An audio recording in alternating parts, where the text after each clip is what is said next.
Good evening, everybody. Welcome back to the next episode of The Dark River, the homebrew D&D 5e campaign, written by me, your DM, Chris, and my wonderful players. This is going to be so much fun. I'm so excited. For you. Last, we left off with our investigators. Our investigators were attending a charity gala while working security for a young rock star, Allie Donna, and her band, Allie and the Donnas. During the night, they worked the floor, ran into some random people, and with a few setbacks and a little bit of shenanigans in terms of what happens when you hobnob with high society in a slightly smaller city. As the night went on, the charity foundation displayed a bunch of different auction items. One of them being a sword that was purchased by Allie for one of our party members. Another,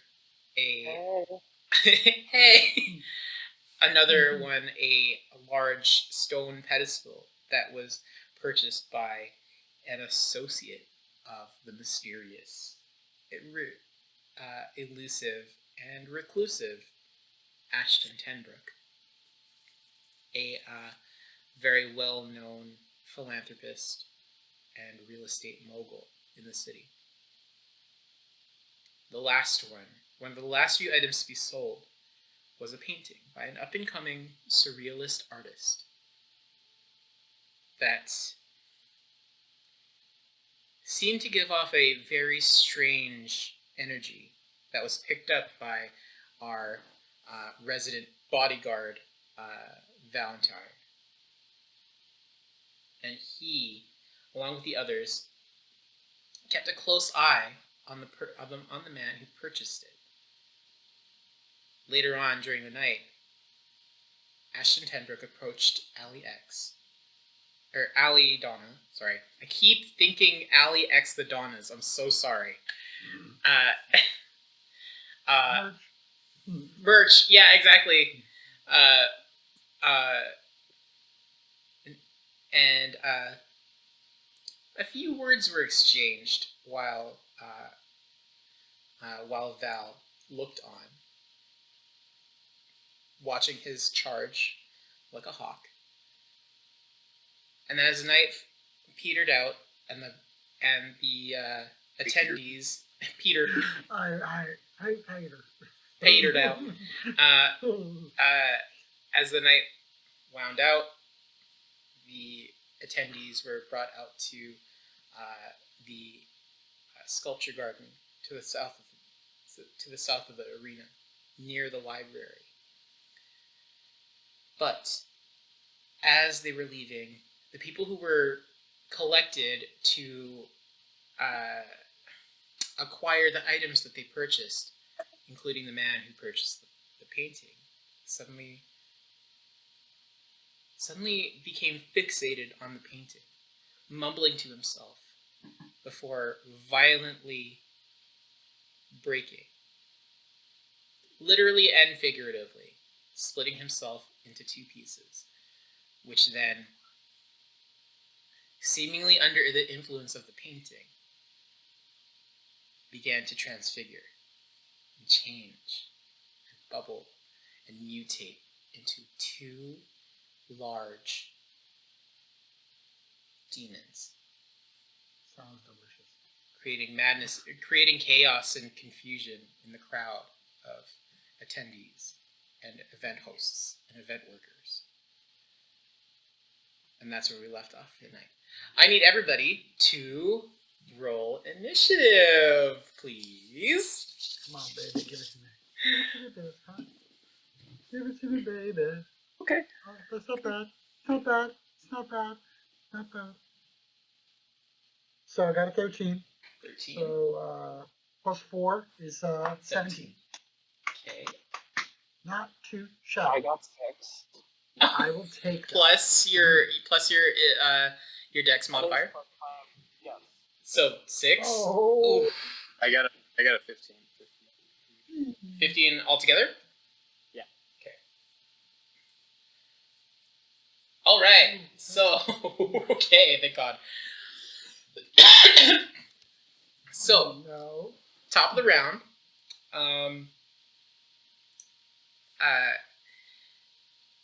You guys all find yourselves in this hallway. It's about 40 feet wide.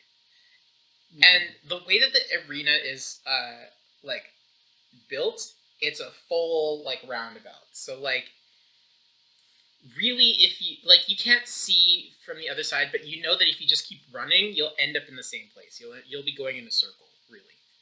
So like it goes on this little this corridor that you're in, it's 40 feet wide. And then it goes on for another, like, I want to say 50 feet before it starts to curve and it starts to turn. It's like an egg-shaped stadium.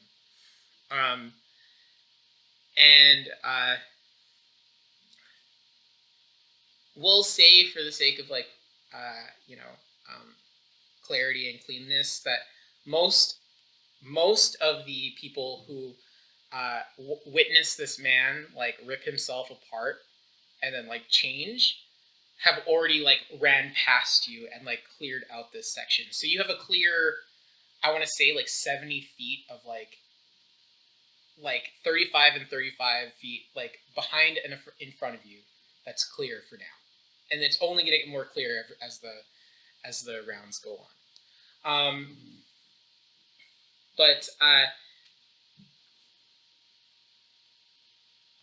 She have... Hang on, sorry. Hanging. I would like to know why. I would like to know why she has that much HP. That makes no sense. It's like 488 HP. Oh. No, it's. I think it's like. He's throwing a Balrog at us. That's you know, cool. but it's okay. We're level like 8. That's reasonable. You shall not. You shall not pass. I have a bus pass. Okay, you can pass. Yeah, like she shouldn't have that much HP. Damn. We're gonna be at it a while, everyone. I think it's. Let's go past. I don't think we have that together. Okay, so now that that's actually set up properly,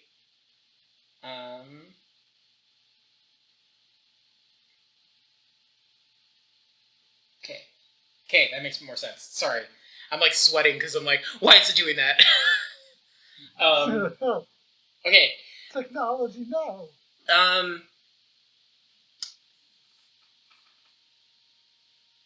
Davis, you, Malia would have been like right beside you because she knows you most and she knows you best, so she tended to keep by you. She's a little bit drunk, but like she's sobering up, and then as soon as she witnesses this man adrenaline kicked in. Completely die and like rip himself apart in front of you guys, she immediately like,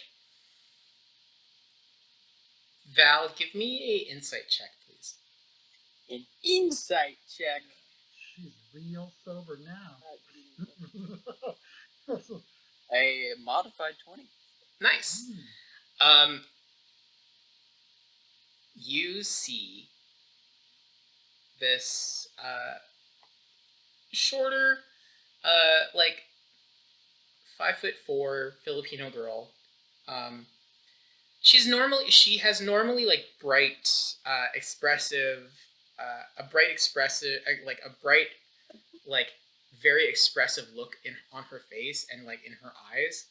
But as soon as like this like horrific scene like plays out, you kind of sense something off about her. Like the expression of like shock and horror and like what used to be like a little bit of like impish joy on her face kind of just dies. And she is like, her eyes like start to go dark, and her facial, she like, it's almost like a switch like flipped in her, and she's like, she's all game. She's all business. But Okay. she just kind of says, "Oh shit," and then immediately like pulls out her knife, flips it to her left hand, and then pulls out her gun and points and shoots. Cool. Let me see.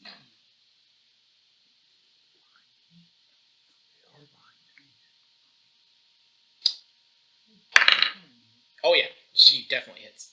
Oh yeah. You see her point this handgun, and she like fires a shot, and it hits what now looks to be two. One of them is like a large, like rotund, green-skinned, like,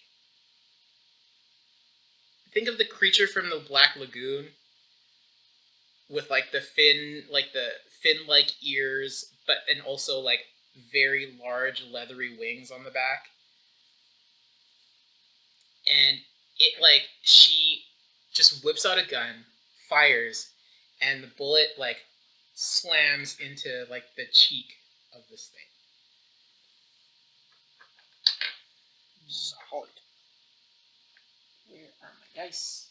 Where are my dice? Oh god.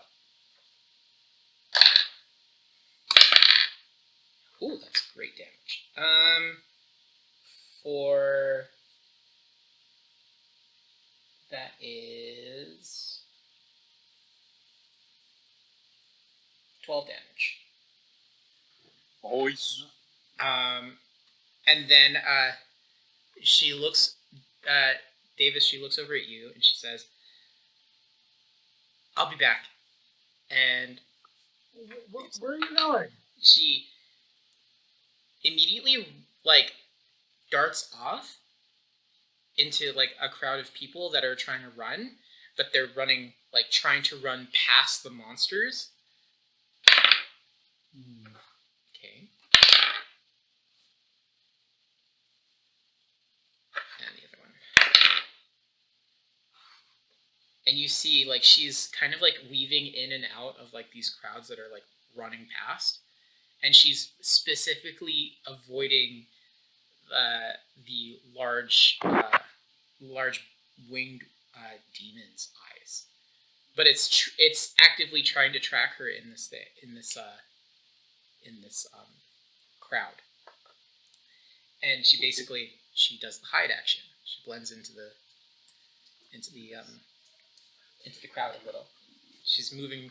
She's taking her full movement like to get a little bit closer. Nice.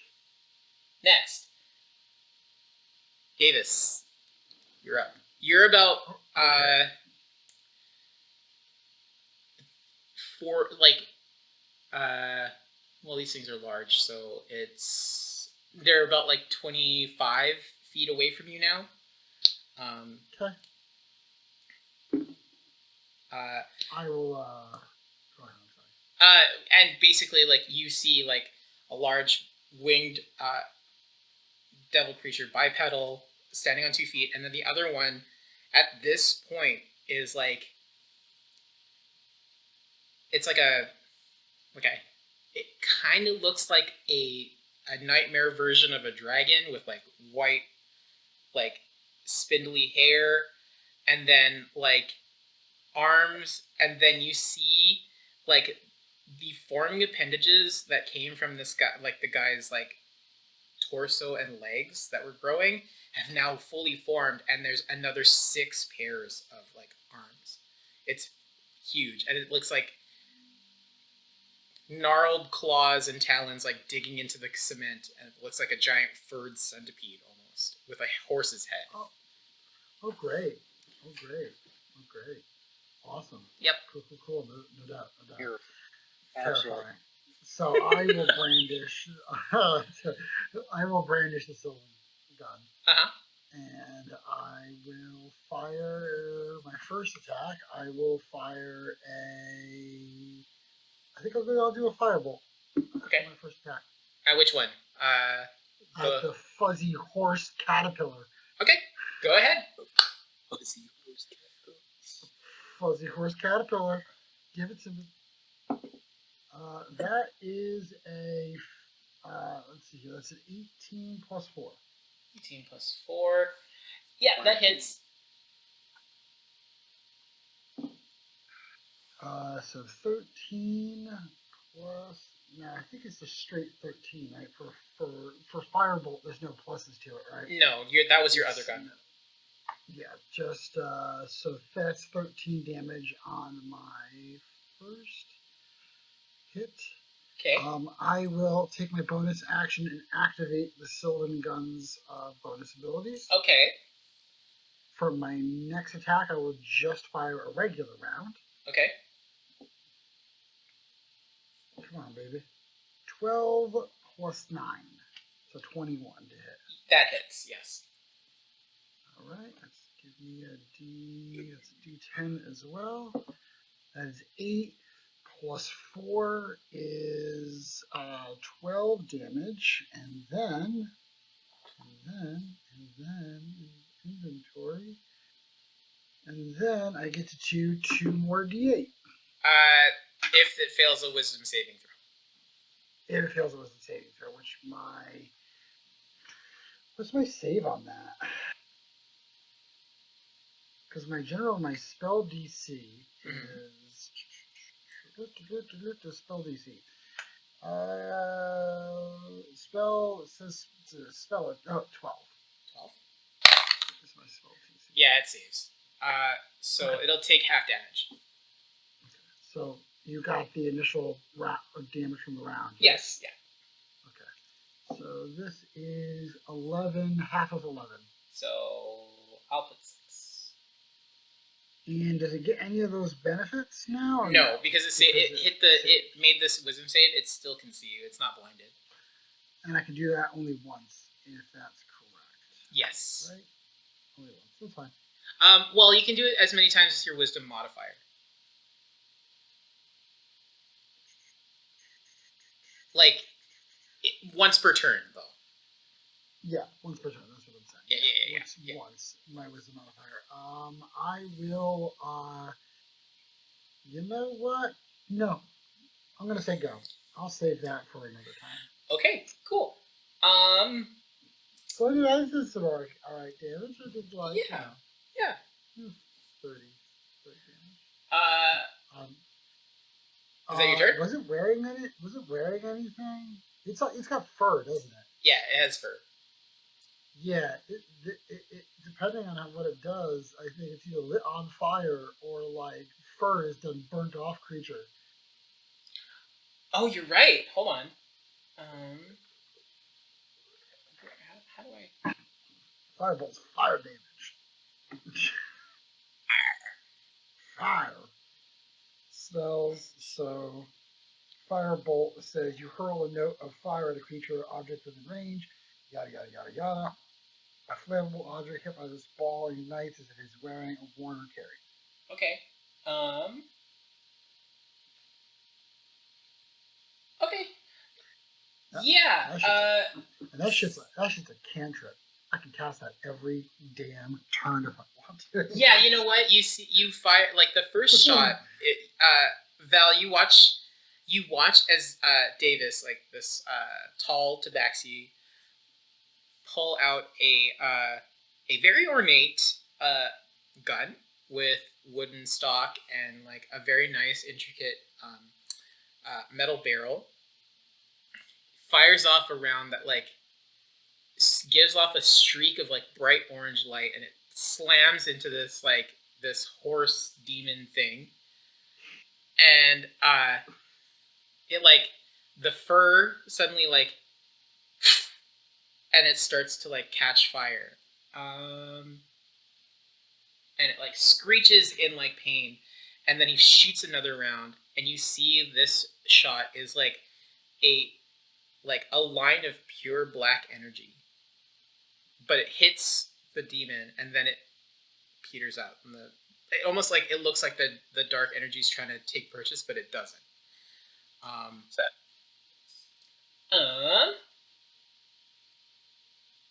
It's okay. Cool.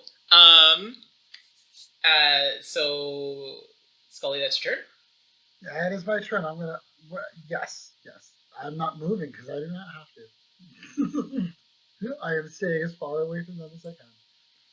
Okay. So. Actually, I'll move back 10 feet. Okay. 10, no, 15. I'll move back 15 feet. Okay. So now I'll be like 40 feet from them. So I Okay. don't really need to be exactly too close. Okay. Val, it's your turn. Okay, I think about before then. Things to note. You don't see Allie anywhere. She went off to collect her winnings from the auction before this happened, and in the ensuing chaos of people running and like the demons emerging, she's gone. She's nowhere to be seen. I'm gonna assume that she's fine.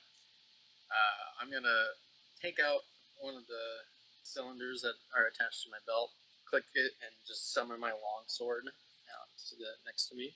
Okay. Are the both demons within like 10 feet of each other? Yeah, they're basically beside each other. They grew like in the same 5-foot space, and then they grew out, so they're like literally like right beside each other. Okay. Ooh, I'm gonna take a shot in the dark and hope this works. I'm gonna walk up That's my job. within melee range. Okay. Dragging the sword along the ground as I walk up, and when I get within 10 feet of them, I'm gonna use my channel divinity. Okay. And I'm gonna do a conquering presence. Okay. So I'm gonna need wisdom saving throws DC 16 from both of them. Okay. Oof, he's so much better than mine. Wait. I just want to make sure. Okay. It's not. This isn't technically a spell, right? No. Okay. So the large creature from the Black Lagoon looking thing with the wings, he fails. And then let me see if the other one fails. No, that's a natural one. Yes. So they both fail. Okay, they are both currently now frightened of me. Okay. Now, the fun thing is just a constant buff as a paladin. I have an Aura of Conquest, meaning while I am conscious, all frightened creatures of me within 10 feet, their speed is reduced to 0, and if they start their turn in the aura, they take 4 psychic damage. Yes. Okay. All right. So that's my action. Cool. And then as a bonus action, I'm going to cast Spiritual Weapon, which a large scythe appears in the air. Or large sickle, I mean. That's just like pure white energy. And then that's going to take an attack on the Black Lagoon one. Okay.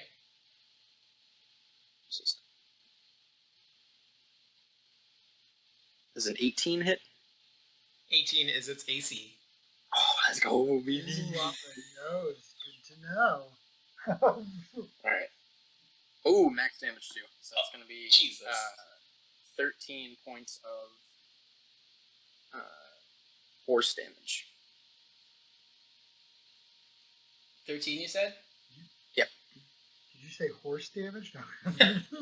Horse damage. And that will be my turn. Jesus. Okay. That's your turns.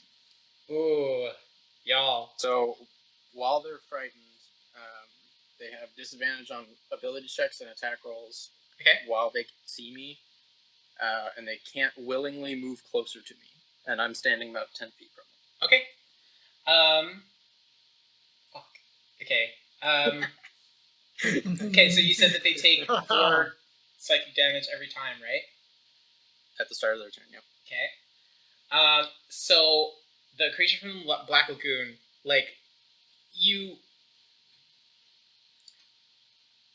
walk up to them and you like when you hit that channel divinity, you start like giving off this like.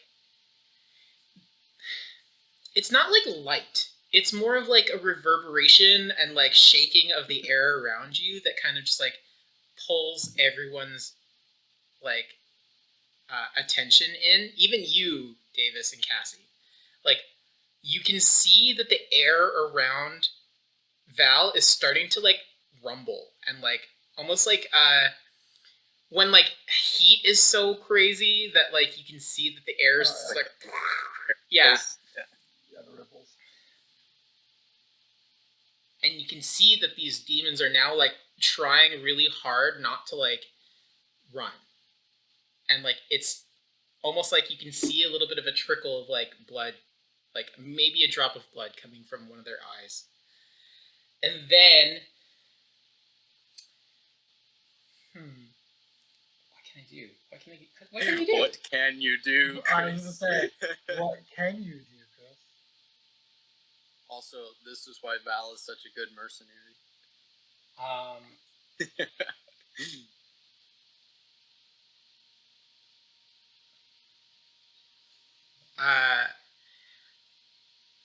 You all see this large, very large, winged beast. Suddenly the skin starts to like undulate, like the pigments under its skin start to undulate. And then suddenly start to shimmer. And then it's gone. Invisible? You kind of surmise that it has gone invisible. And It can't move. it can't move, but it's invisible. You can be invisible all you want, you just can't move. I assume it may sound as a giant creature. No. But you do see it takes its movement. It takes about 10 feet of movement, like before it turned invisible. Actually, while it was turning invisible, it like started moving backwards, like stepping back. Oh, its speed is reduced to 0. Never mind. Sorry. Shit. Zero. Damn it. God damn it. I am a fiend in combat. Damn it. Okay. Then it can't do anything other than turn invisible. God damn it. Let's go. I'm so happy. So that's turn. Now it's Then the it can make a wisdom saving throw again at Okay. the end of its turn. wisdom saving throw. Okay, let's go. Wisdom. DC 16. Nope. That's a 9. Oh. Fails. Cool. Cool beans. I love it. So 4 damage for the horse centipede. Horse damage. Horse damage.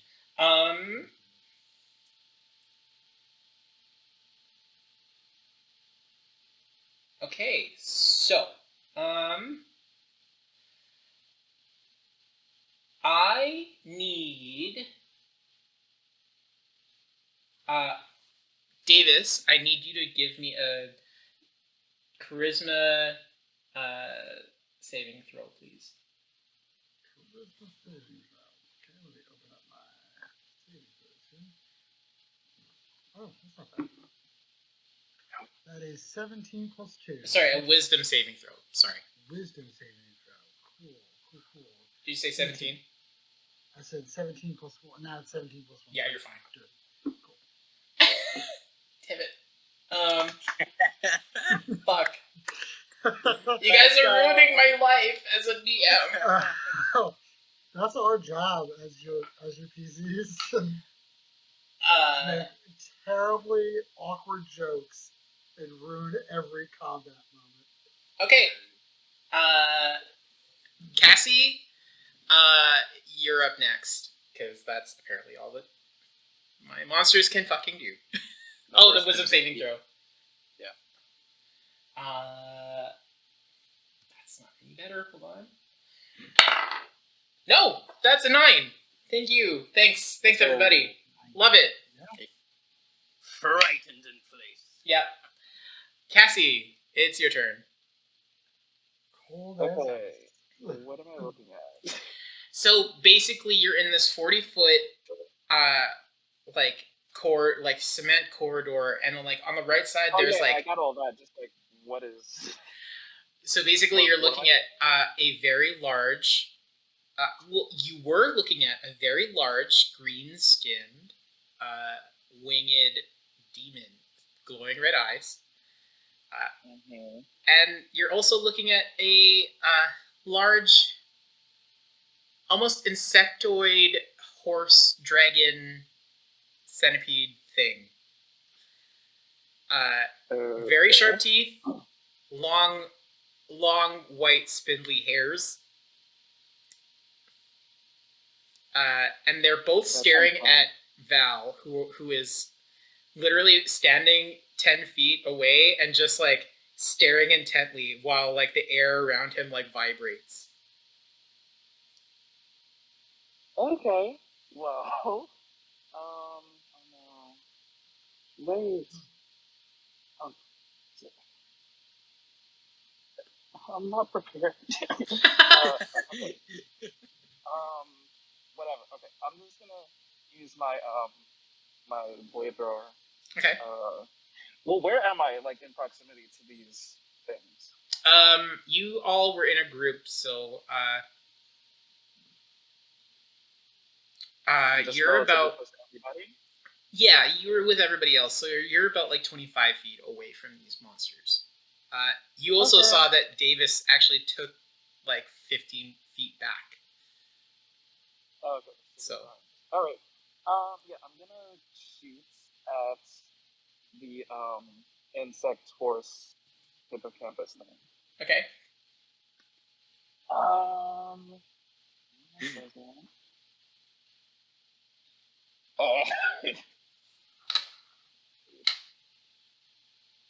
I'm gonna guess that a 13 doesn't hit.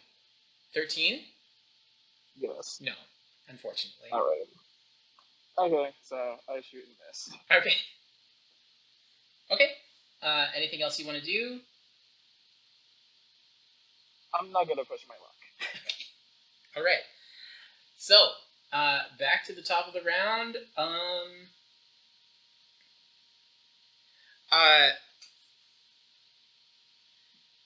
At this point, the crowd that Davis, you saw Malia like disappear into, has made it closer to these demons who are like literally frozen in place. And then you see Malia like pop out from the crowd, and she just like slashes, and she emerges to the left of the insect horse demon, and she attacks and absolutely fucks. Is it horse sect or like in horse? I'm like, she does. Well, I'm like thinking, like, does she need to waste her bonus action? She doesn't, because Val is there, and they're large.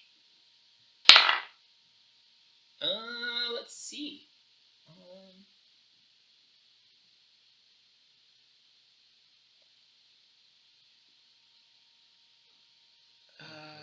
Nope, she misses. Yeah, she definitely misses. And like it's not so much she misses as she like tries to hit one of the legs, and either it's bone or carabit, like chitin, like armor. can't dig deep enough just yet. She chips a piece of the armor off. And she looks and she's like, ooh, okay. And then she immediately, like, tries to stuff back out. That's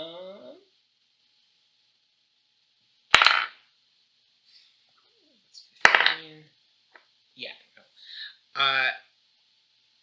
Davis, you see the large horse, the large insectoid demon, immediately snap its eyes towards Malia, and it has her in her sights. It has her in its sights now. Davis, it's your turn. Right, okay. So,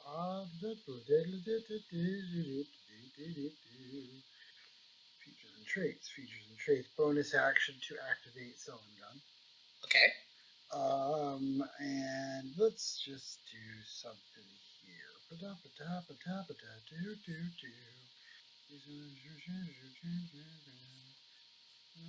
see here. These paladins are dope as fuck. Yes, they are. Yeah, they are, man. They're my next favorite class after monk. Same. I love monks. I love monks. Right. Alright, where's my stuff? Okay. Where's my... That's... Gee, I have too much. I need to like... Okay, there we go. Take advantage of it. Okay, I'm going to do a Deadeye shot. Okay. Which means I give advantage on my shot. Okay. That is no. Nope. What? Even with advantage? Even with advantage. I'll go again. Go ahead. No. I guarantee you that a 2 and a 3 is going to miss. Yeah. Balancing the universe. I mean, yeah, you know. Oh, there we go. 19. 19. 19 plus a lot. Sam Regal rules. 19 plus 9. That's okay. better. Cool, yes. And, that's a 1d10. That's a 7. Plus 4 is 11. It has to make a wisdom saving throw. Wisdom saving throw. What was the damage on that shot though? Sorry. 12. Sorry, no, 11. 11. 7 plus 4. Yeah. Okay. 11. And you were shooting at the insectoid one, right? Yep, the one that I've been doing damage. Okay, cool. Wisdom. No, it fails. So okay. Hit me with that full damage, baby. Okay, and then that's 8 plus 6, so 12, 14 more. Is that psychic damage? Right. Let's go to my inventory. Sylvan Gun is at a psychic damage. Yeah. So now it is blinded, and it's only 4 feet. Yes. Its vision is reduced to 5 feet. Okay. All right. Okay. Their what is reduced to 5 feet? Their vision is reduced to 5 feet. So they're now frightened. They can't move. Their movement speed is 0, and now they can't see any more than 5 feet in front of them. Okay. Very cool. Okay. Damage. Is that your turn? Yeah, it's my turn. I'm gonna save my other stuff for when they're a little more hurt. Okay. Val, it's your turn. I will now step into melee with them. Okay. Oh, step into melee. That's my new metal album. And I am going to make a longsword attack at the centipede horseman. Okay. First attack. We're hoping that us attacking one of them will frighten the other one. Well, they're both frightened already, so it's not. Yeah. More frightened. I want it to be making monster groups. That's a 15 plus 7, so a 22. Definitely hits. Amazing. That's my first. That's the first single off subject into melee. Roll the 1 on the damage dice. It's gonna be 5 damage total for Okay. me. Oh, Second attack. Yep. Is not great. That's a 2 plus 7, so I don't think No, that hits. that does not hit.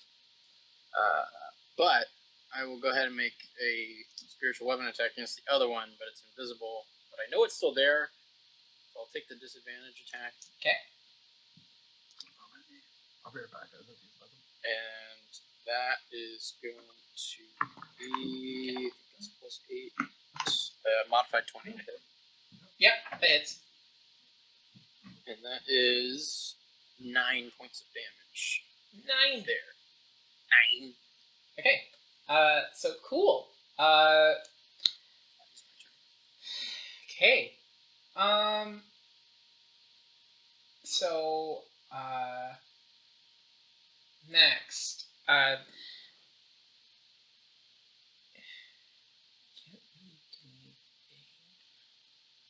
It can, though. You hear, like a, and it, like, a sigh of frustration, and it, like, reappears, and then suddenly,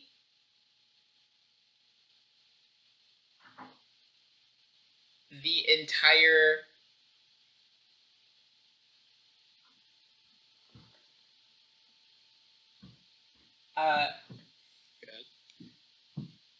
a 15-foot radius circle, it starts to, like, some, like, almost like black inky smoke that looks almost viscous starts pouring out of its nose and nostrils, and it starts to spread and spread and spread. And now, Val, you, the creature from the Black Lagoon, demon, and part of the insectoid one are all shrouded in darkness. Cast in darkness.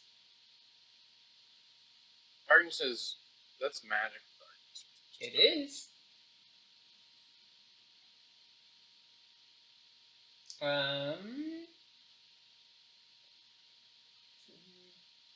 Yeah. And and then a wisdom saving throw. 16, right? Yeah, nope, that's a natural one. You know, because, fuck my life. Fuck my drag, guys. Take your 4 psychic damage. I sure did, yes.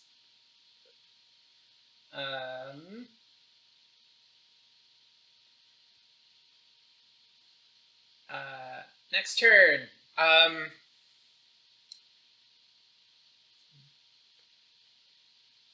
Oh, this is gonna get real bad. Is it the horse turn? Yes, it is. Horse. So, a disadvantage. Okay. You see, well, Val, you don't see, but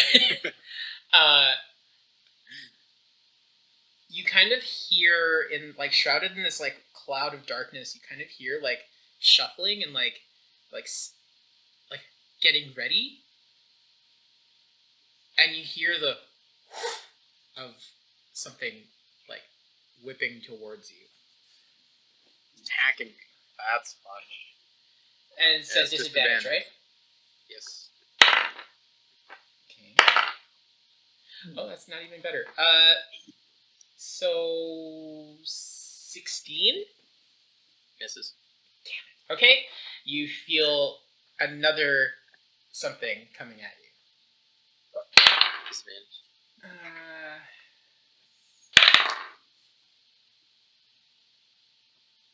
Nope. 14. Okay. Let's go, baby. One more.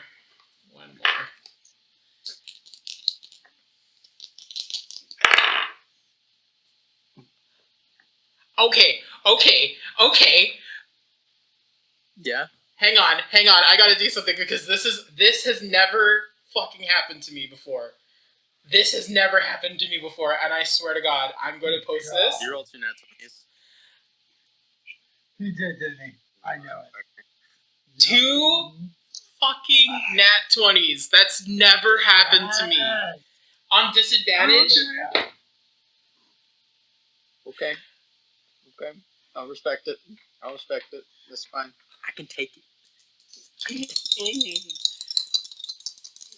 So, okay, so this is the thing. I do explosive criticals.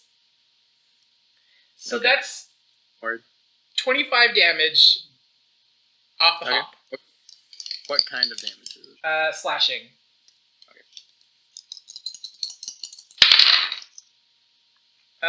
Okay, that's not bad.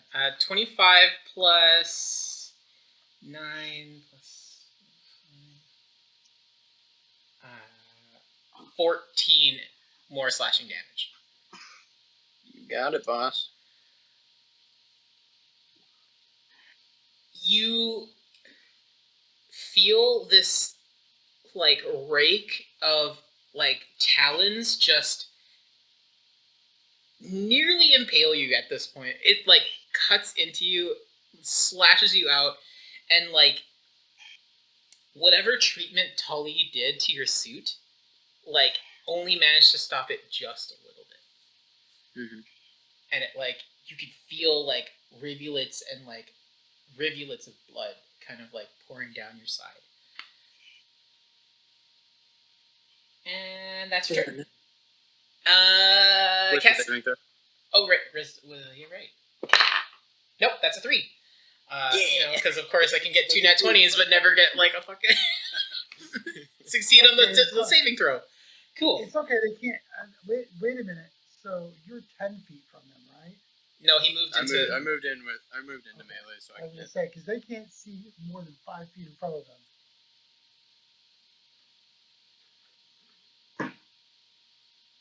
So I'm just saying, if you're more than 5 feet in front of them, they really can't even see you. Wow. Well, now there's just a giant. No one can see in front of them at this point. Cassie. I'm so glad of nowhere did it. It's your turn. Yep. Who's mine? Come help You're me. muted, by the way. Oh, no. There you go. Me? Yeah, it's your turn. Your turn, bud. Okay. You, for context, you saw this large, like, rotund winged creature, like, billow out, like, black smoke, inky Dragon smoke. Mm-hmm. And then you heard, like, fast, like, snapping and, like, the swishing of, like, claws, and then you heard Val's cry of pain.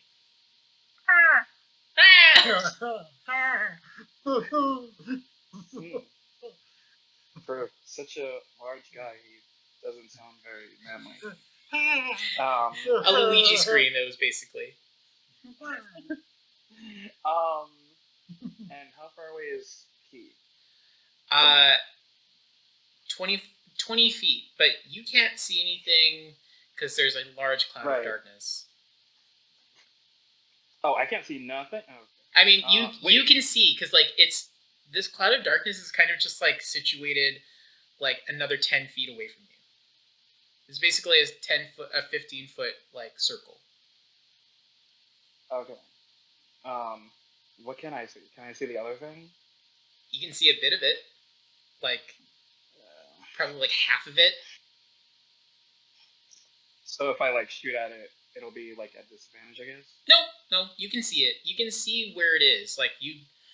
It's not completely obscured. This thing is large, so it's not fully engulfed by this darkness. It's like sleeping in bed and you got 1 foot out the blanket. Yeah, basically. Okay. Okay, I'll shoot at it. Okay. Again, and hopefully this doesn't suck. Okay. Please don't suck. Are you freaking kidding me?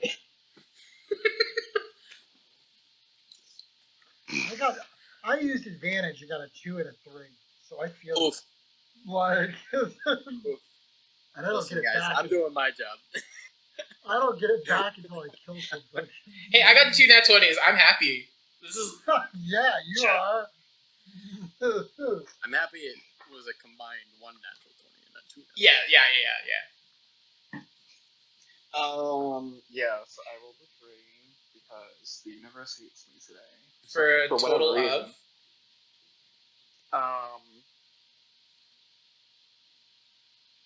For a total of what? well, like 3 plus your attack modifier. Oh, right.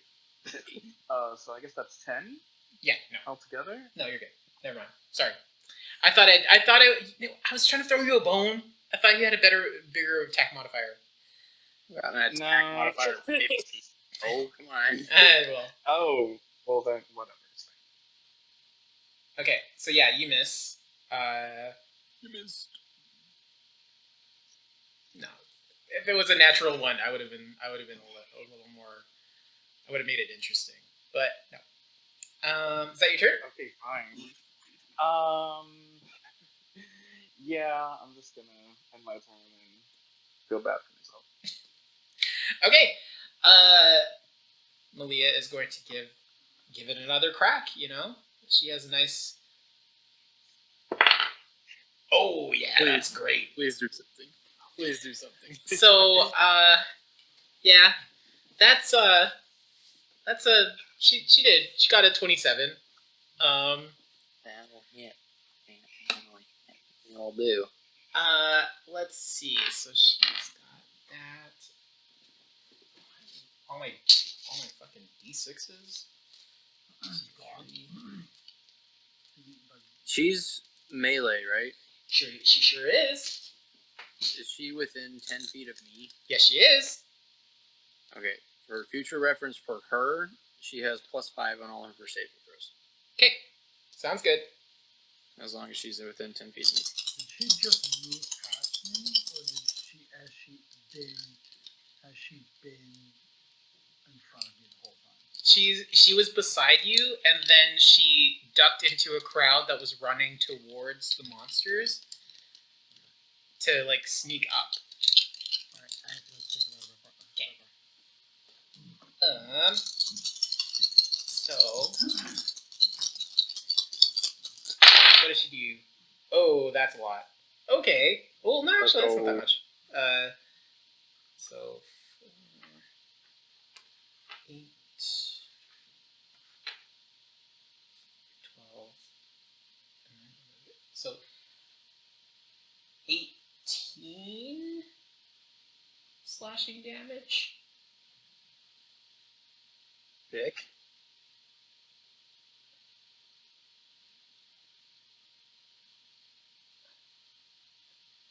You know, I picked very high challenge rating monsters, and you guys are really just blowing this out of the water. And she's going to try to. Actually, she's going to move around into the cloud of darkness. Actually, she's going to try to hide. That gives her advantage.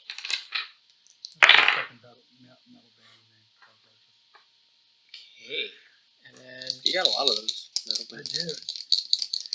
D&D makes some of the best references for metal albums. okay, so yeah, she successfully hides. One of them got a natural 1, and the other one didn't make it. So Sick. she is hidden. No one can see her right now. Not even actually. Val, make a perception check if you want. 12. No. Yeah, you hear rustling behind you. I'm in darkness. I don't really care what. Fair. Okay, Davis, it's your turn. You can only see in this you can only see a part of the insectoid monster. About half of it. Half of it is not obscured by darkness. That's all I need. Fair. Sorry. I will bonus action. Okay. I will activate the solution gun. Okay. And I will use a. You know what? I will do a cantrip and fire another firebolt at it. Okay. So it'll. Nope, I do not. Nope. Taking my second. What are you? Do me a taking my favor though. second attack. Roll 2 d6s because I haven't accounted for the fire damage. Say, 4. Seems to Three. Sorry. Coughlin. 3? Okay. Three. So it takes 3 I will fire take it. damage. I will Okay, take a that's your first attack. second one is a it's cocktail. Sorry, that is a 15 plus. Or sorry, 13 plus 9. Yeah, that definitely hits. Okay, that hits. So that gets a 1d10. Mhm. That's 10.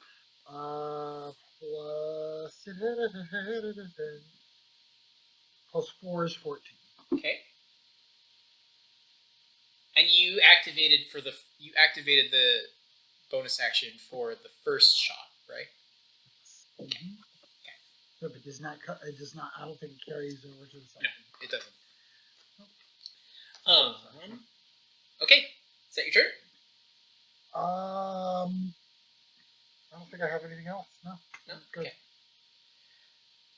Val. Yeah. I have balanced the scales on rolls this game. I am doing terrible. Let's see. That one doing any better? Of course it did. Of course it did. I will start as a bonus action. I will cast Branding Smite along my longsword. Okay. My longsword just starts glowing a white flame around it, but it's in darkness, so it looks really cool to me, but not to anybody else. Okay. And then I will take my axe on the horsehead creature. Okay. Or actually, the other one's visible still, right? No, the horsehead creature is visible, but yeah, because it's not. The other guy dropped invisibility, but he's still in the darkness. Right? Yes. So it doesn't matter which one. But you are within 5 feet, so you can see it. I'll say. Yeah. I'm gonna hit that one. Okay. Try to, at least. Okay. Disadvantage rolls, I'm not doing great tonight. That one is going. Was it a nat 20 on a nat 20? No. Oh, him? Oh. I'll take a picture. Oh. Well, tip for top. Right back at you, Damn it! Okay, so apply max damage, and then roll Oh, extra. Fuck this. Well, I am gonna drop a first level Divine Smite with that as well. Oh my god! While I'm at it. Yes. And these guys are infernal creatures, correct? They sure are. Okay, great. And they'll take an extra d8 of damage as well. Damn it! Oh my god! There's gonna be a lot of that. There's gonna be a lot of rolling, a lot of dice. that. Yeah, this. Math. Okay. Yep. Somebody so- get this guy a calculator. Oh, fuck. Okay. Damn it.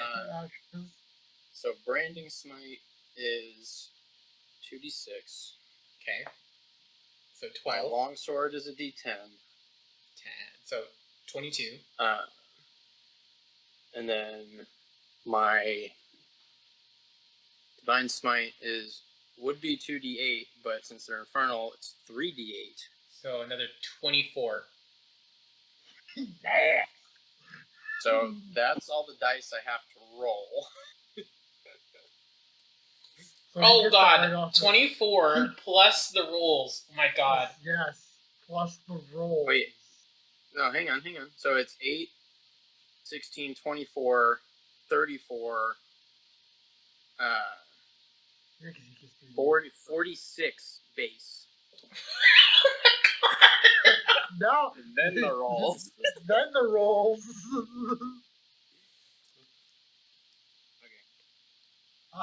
Why did I let a paladin in? Oh, yes, that was your decision. Damn it!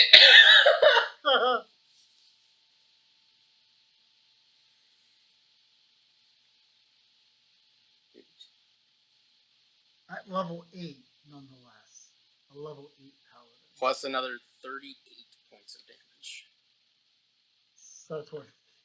Are you? Almost 80. Are you? That's 80 something. Points of damage in one 80 turn. something points of damage. Hold on. Let's get a calculator out for this. 46 plus another 38? Yeah. It's like 82 or something like that. 84! 84, yeah. Let's go, baby. Level 8 paladin, wait until it gets even stronger. Level 10's coming. Real quick. 84 points of damage, guys. Yeah. I've never seen that. Oh my god. Paladins are beasts when they start getting to higher levels. Kevin, how do you want to do this? Hey, let's go. So I'll just ignite my sword and then look up at it, make direct fucking eye contact. And I'll be like, you piss me off. And I'll just shove the sword like up its throat and just slice it down the belly. You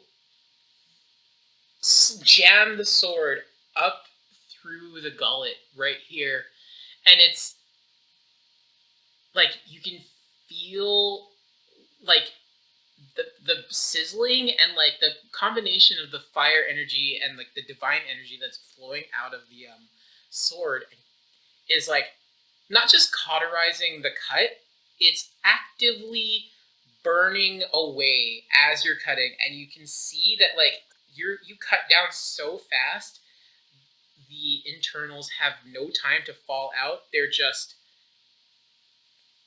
blackened ash, and it just there's no time for a scream. It just and it's gone. The darkness dissipates. Like, The darkness goes away? Yeah.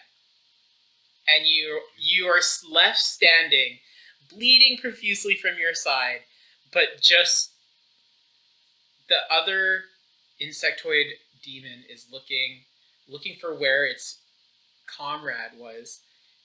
Can't find it. It's a pile of ash on the floor and floating away into the wind.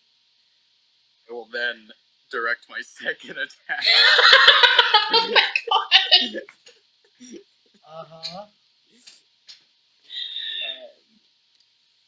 That is going to be a 17 to hit.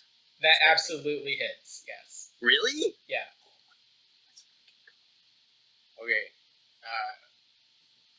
Yeah, I'm not going to dump anything else into that. It's just this max damage. Amazing. 16 points of damage. 16. Nice. So that was, count it, everybody, 100 points combined of damage in one round by a level 8 paladin. Okay? A level 8. A level 8 paladin. it's only gonna get worse, Chris. I know. At level 10, the amount of good stuff you get. And now, is at it the like start of too its late to turn, change my it takes thoughts? 4 points. Yeah. We're all gonna be paladins. Let's all be paladins.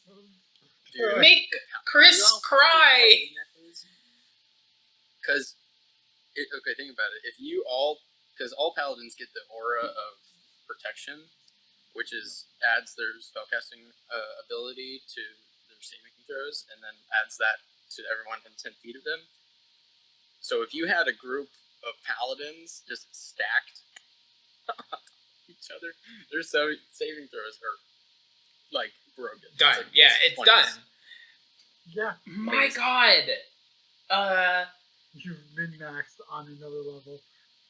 You don't even have to have good. You don't even have good stats. Just be all together all the time. For package. Okay. 100 points. 100 points, Chris. Okay. Hang on. He's like, oh my god, how much did I up this by? It can't do anything other than try to hit you. Disadvantage. Disadvantage! I love it! Gotta love it. Maybe I get 2 nat 20s again. Oh, Dad. No, but that is a 19 for the first That hit. one hits.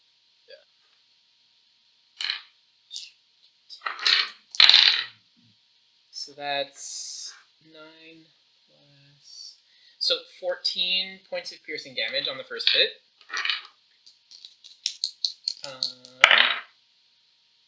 Disadvantage. No, that second one doesn't hit. Disadvantage. A 19. So... Yeah, that sucks. That's 9 points of slashing damage. Okay, good. And it's... Yeah, I mean, you know... Did you take the 4 points of psychic? Yes, I did. And then you can make a wisdom saving throw. Okay, wisdom saving throw. Nope, that's a 5, because, you know, fuck my life.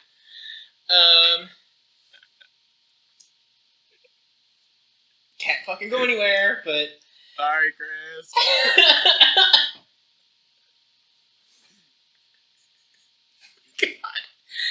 God. Okay. You know, Cassie, it's your turn now. Girl, what is even left? A whole ass monster. Oh, yep. You literally watched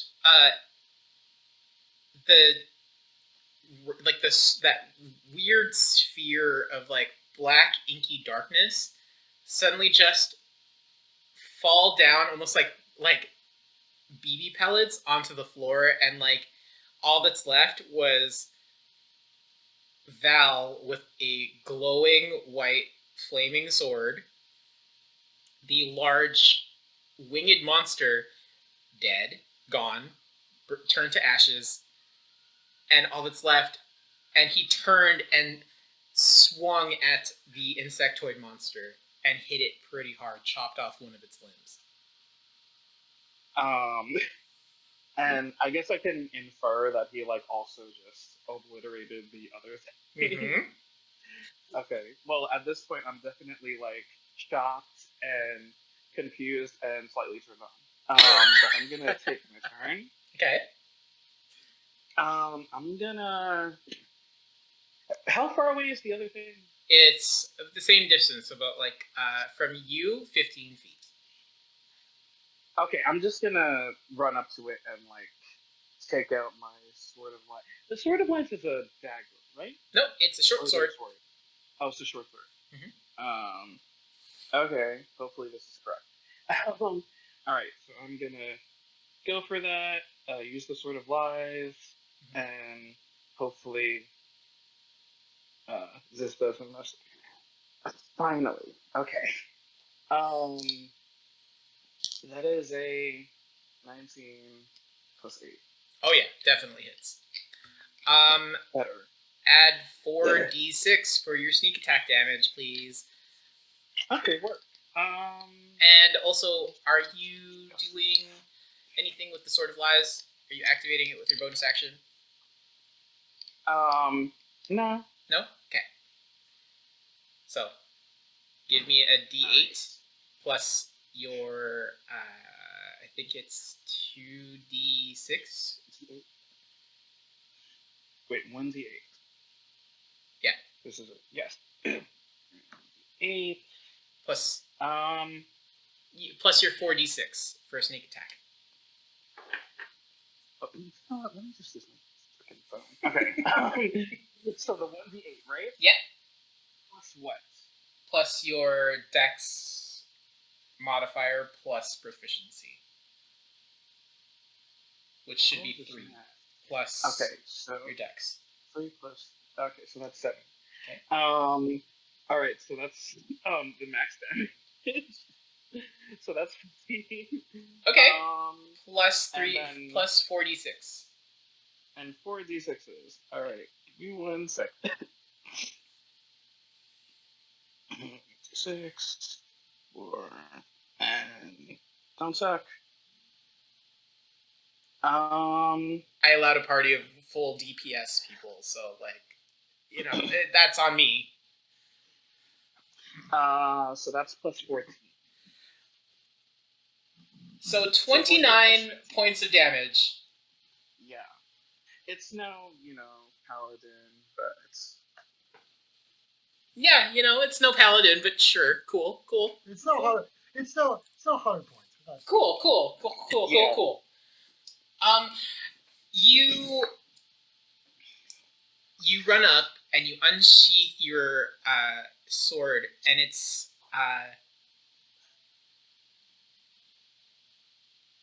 you can hear the whispering in your ears, in your head, as you're like about to stab this insectoid monster, and you can hear like a woman's voice say, "I don't have to tell you this, darling, but make sure you get it between the plates, right?" As you stab, and you manage to get deep in between the bone plates, and it like to the soft fleshy parts, and you can feel like blood drip out and onto your hands as you're digging your sword in, and you pull it out. This thing looks rough, like rough stuff. Is that your turn? Yeah. Okay.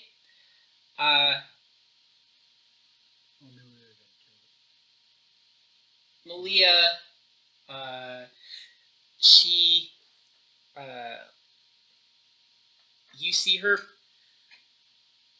she kind of sees that you're, like, you guys pretty much have it under control, so she's starting to, like, she's broken, like, stealth, and she's, like, directing people, like, all right, everybody, just keep going this way, the exit doors are that way, just fucking go, it's okay, we have it under control, just run, and she's kind of directing people, and she's trying to hit persuasion, yeah, a lot of people, like, a whole swath of the crowds, like, give this monster a wide berth, and they, like, move past, and they start running, thanks to Malia.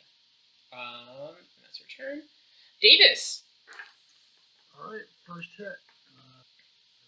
Come on, baby, give it to me. No.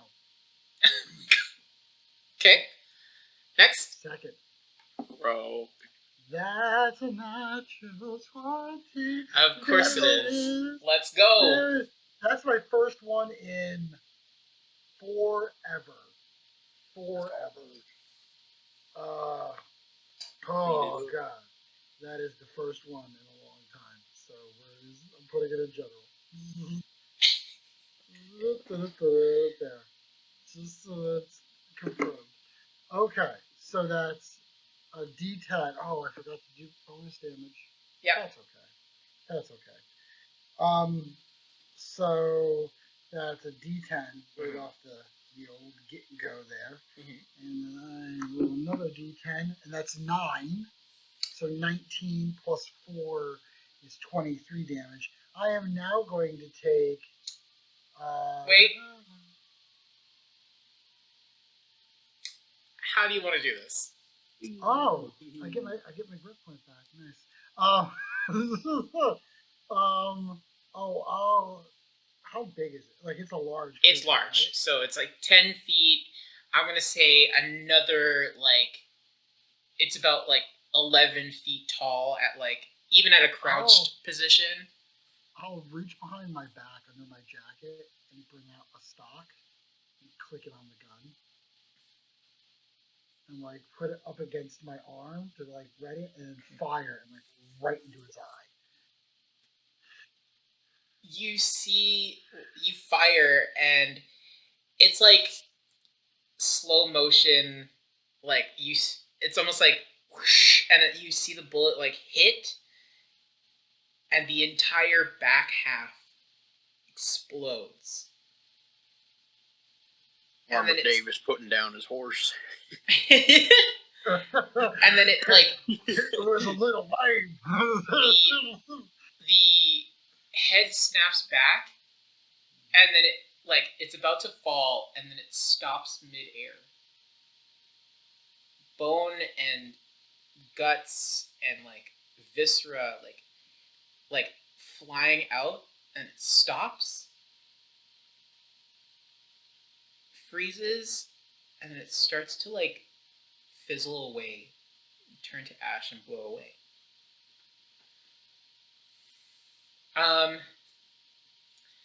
I need everybody to give me a wisdom saving throw, please.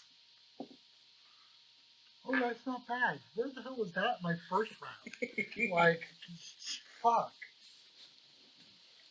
If you're within 10 feet of me, you get a +5. No, Yes. I'm Oh, not. yeah. Okay. So.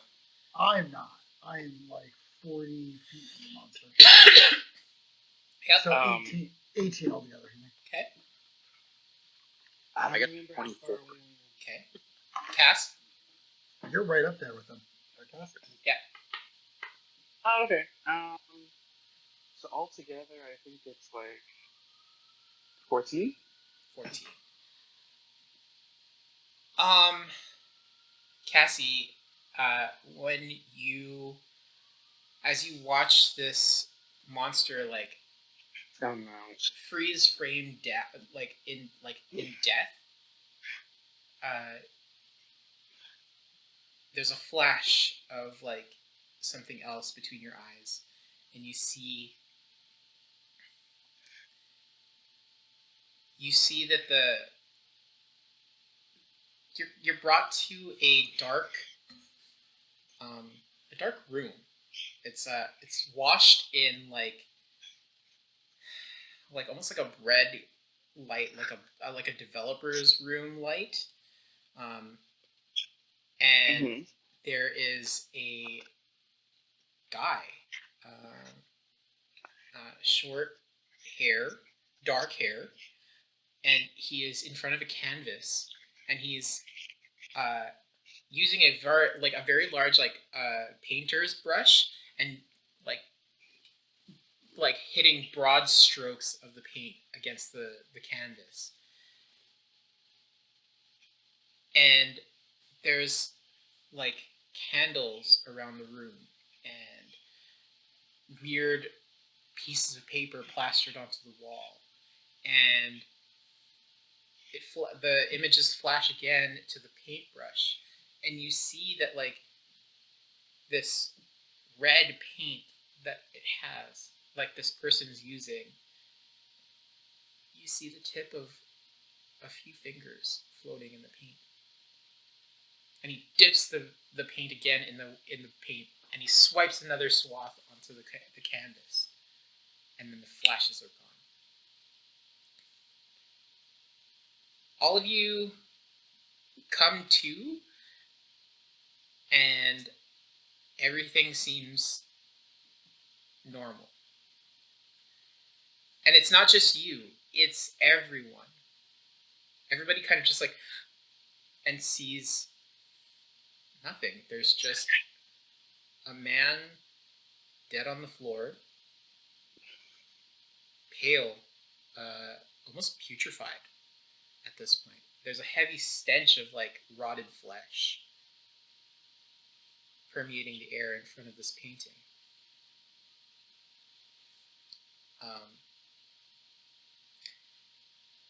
There's murmurs of like, what happened?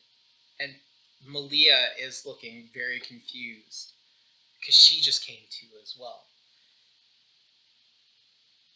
People are murmuring, and Allie kind of runs up to you, and like you're still bleeding. You're bleeding from your side, and she looks at you. And she's, Val, are you okay? What the fuck happened? I still remember the fight, right? Oh yeah. Nothing. Don't worry about it. That Oh, I see him. And I'll click my hilt of my sword. And I put it back on the belt. Yeah, I mean everyone, like Davis, Cassie, you both see Val is bleeding profusely. Like he looks pretty rough. I'll walk up to him and cast Cure Wounds. Okay. It was unnecessary, but thank you. 1d8, right? Yeah. Let's do a good one. 1d8. 4 plus you get 5. You get 5. Appreciate it. Stabilizing. I was at 13 HP. Yikes. Yeah, that. Damn it! I could have gotten you. But you didn't, motherfucker. And then he did 100 damage. I know it's revenge.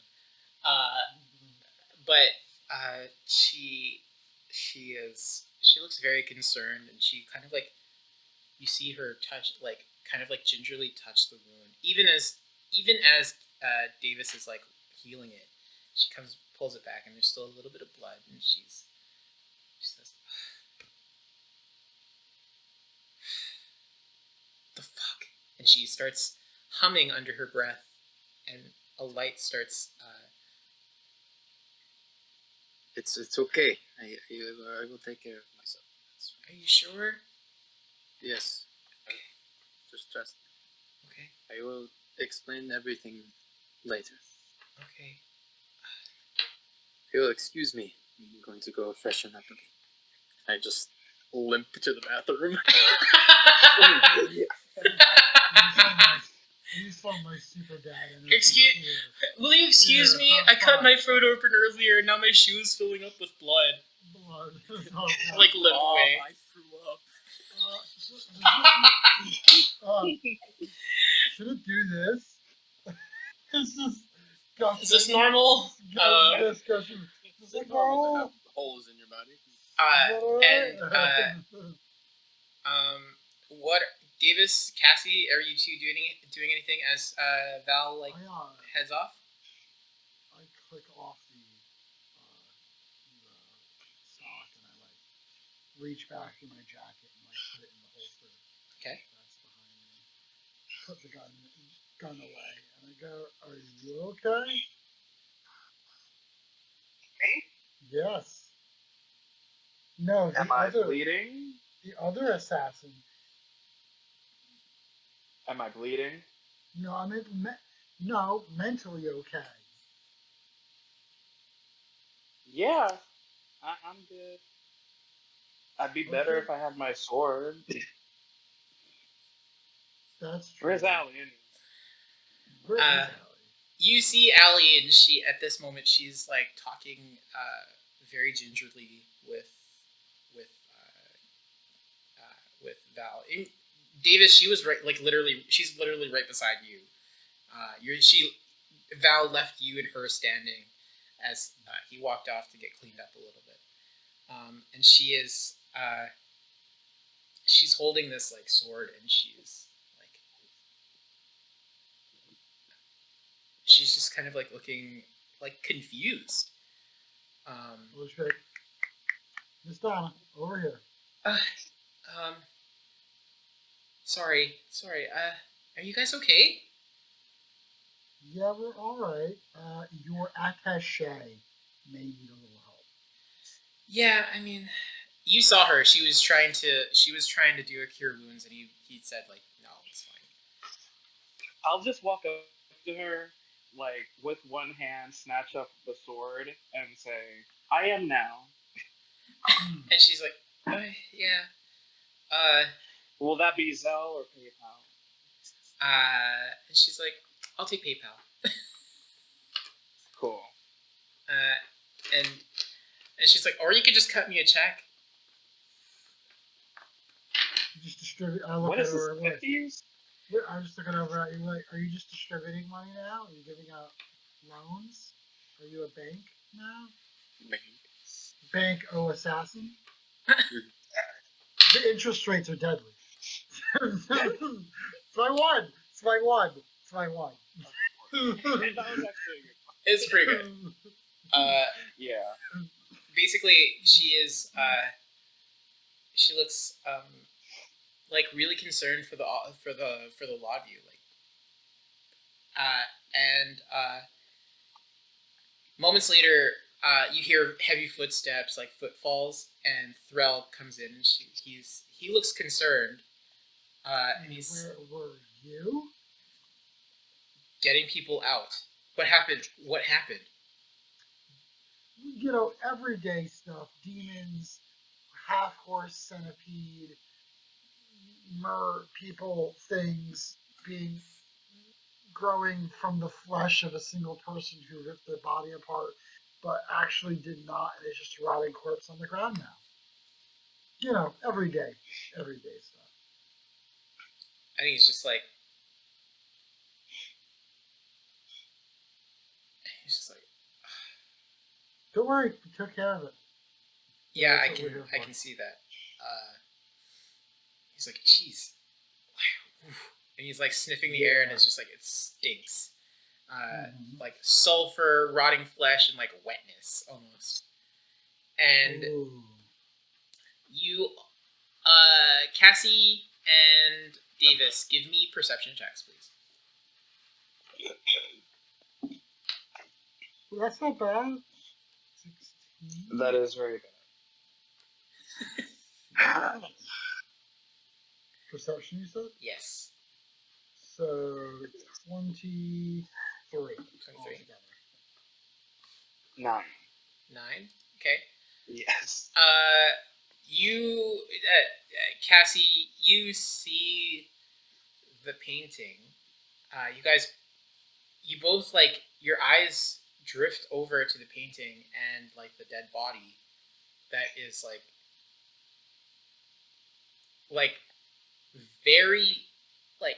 very rotted and kind of bloated.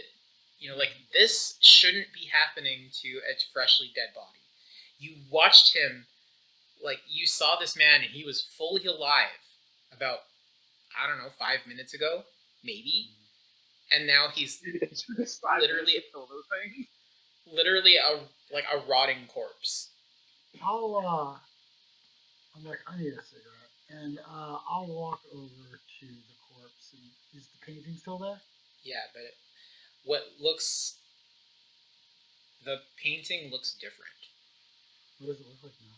Give me an investigation check, please. It's a picture of Charlie Brown's Christmas. 8 is a picture of 15 plus investigation. 15, 16 altogether. 16. What was a weird array of, like, paint strokes that slightly, if you really looked at it, resembled, like, pieces of these demons. Mm-hmm.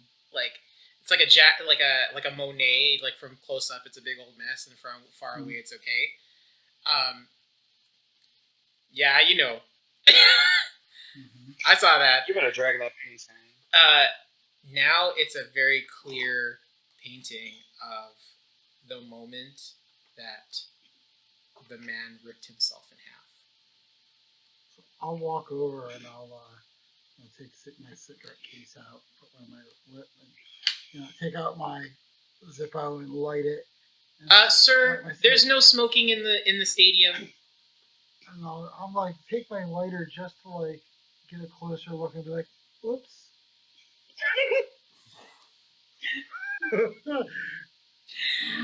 Okay, first of all, give me a sleight of hand check, please.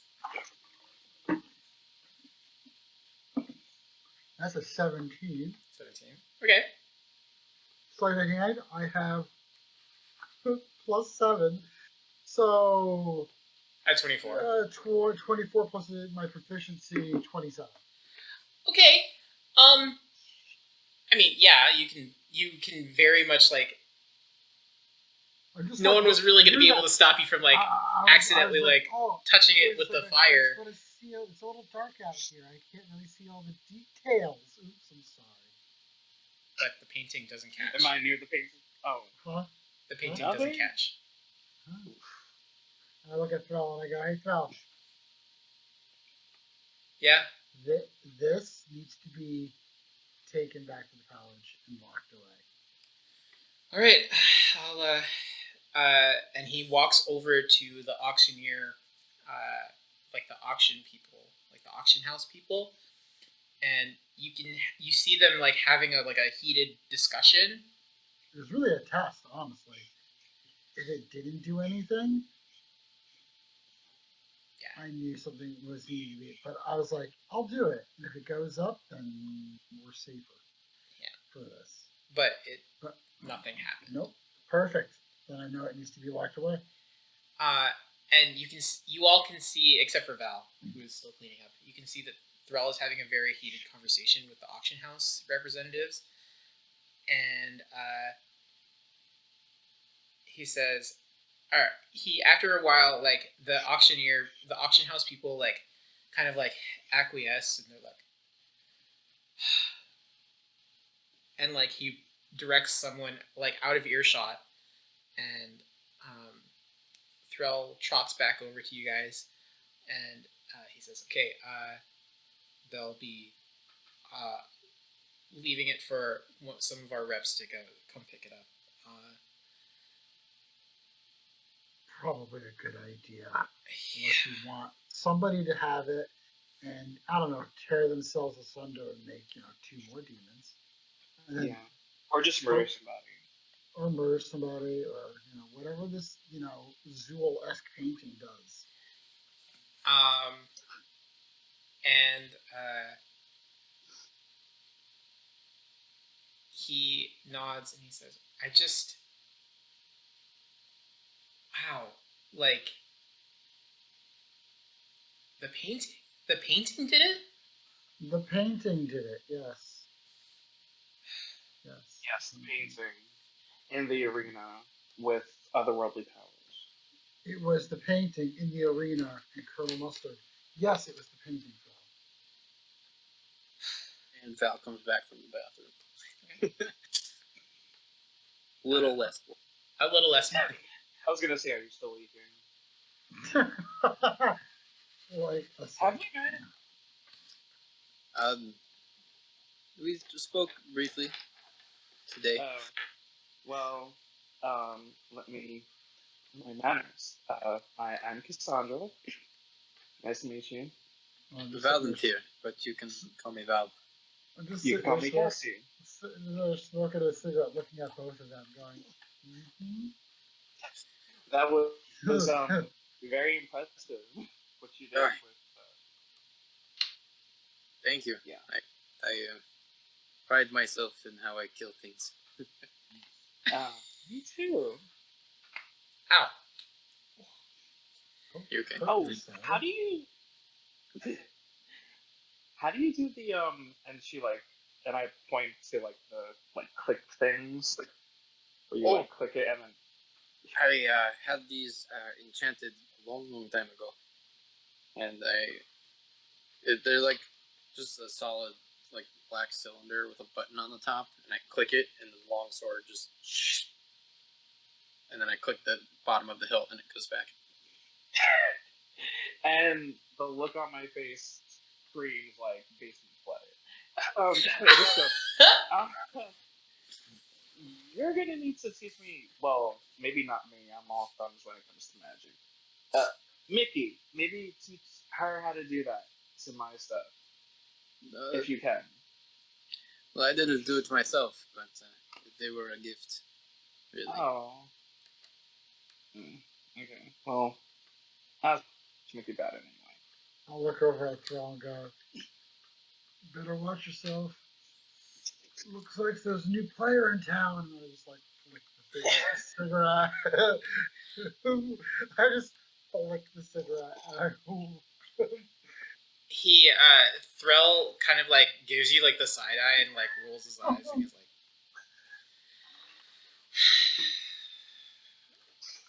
he's under his breath, Davis, you can hear him say dramatic bitch. Do I hear that?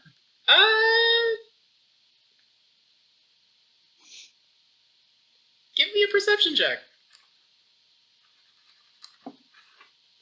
That's a 17.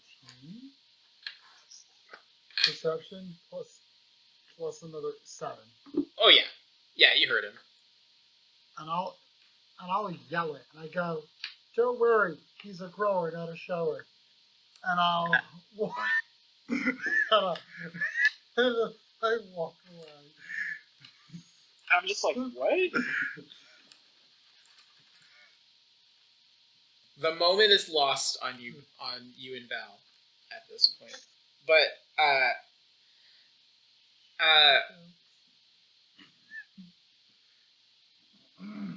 Allie comes up to you like beside you, Davis, and she's looking at the painting, and she just says,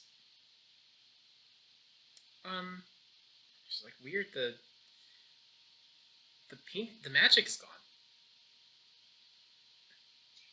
I'm only starting to tap into, magic, so to speak. So I'm not too attuned to it yet, but there's something different about it. Something funky. Yeah, I mean, like there was a different kind of funk before. Now it's, I don't know. We're taking it back to the college to have it assessed and walked away. Okay. Knowing she had this. Good. I think that this has been a little too much excitement for me, so Oh, come on, you're a rock star. You should be like throwing TVs off a hotel balcony and like ordering $3,000 bottles of champagne. She's like, I can do Really? that later at my hotel room, but like, I'm just saying, like excitement. You're a rock star. That's your life. and What? You can add like watching people kill a couple demons. Is that what happened? Oh yeah, you did. Yeah. So and then I just like diatribe, like just go into like everything that happens. Be like, here's some ammunition for your next album. And she's like, okay. She's like, cool. That's pretty cool. If you use it, just give me a byline. She's like, jacket of your album. You got it. And it'll make my boyfriend really jealous. And she's like, and she like laughs, and she's like, I got you. Awesome. And then she again moves over to you, Val, and she kind of like places a gentle hand on your very large, like the top of your hand, and her hand is much smaller than yours. And she says, "Are you sure you're okay?" Yes, I am feeling much better now. Good. And I kind of just like show where the holes were. They're like closed up, and it's just like red and bruised. And I gave myself 30 hit points back. So okay. And she nods, and she's like, okay, I'm gonna get some of the event staff to drive me and Van back to the hotel. So you've had enough excitement for tonight. So like, take the rest of the night off. Okay. Okay. But I think tomorrow morning is the end of our contract. Yeah. I'll probably be in town for a few more days, but I've been very happy with your service. Oh, good. It was my first bodyguard service. That's as well news. And she kind of like looks up, and she's like, "You have a knack for it." Yeah, well, I have a knack for killing things. That's kind of the whole thing. And she laughs, and it's weird. The warmth of her hand, like you don't notice it at first, and then she kind of like grips your hand a little bit tighter, and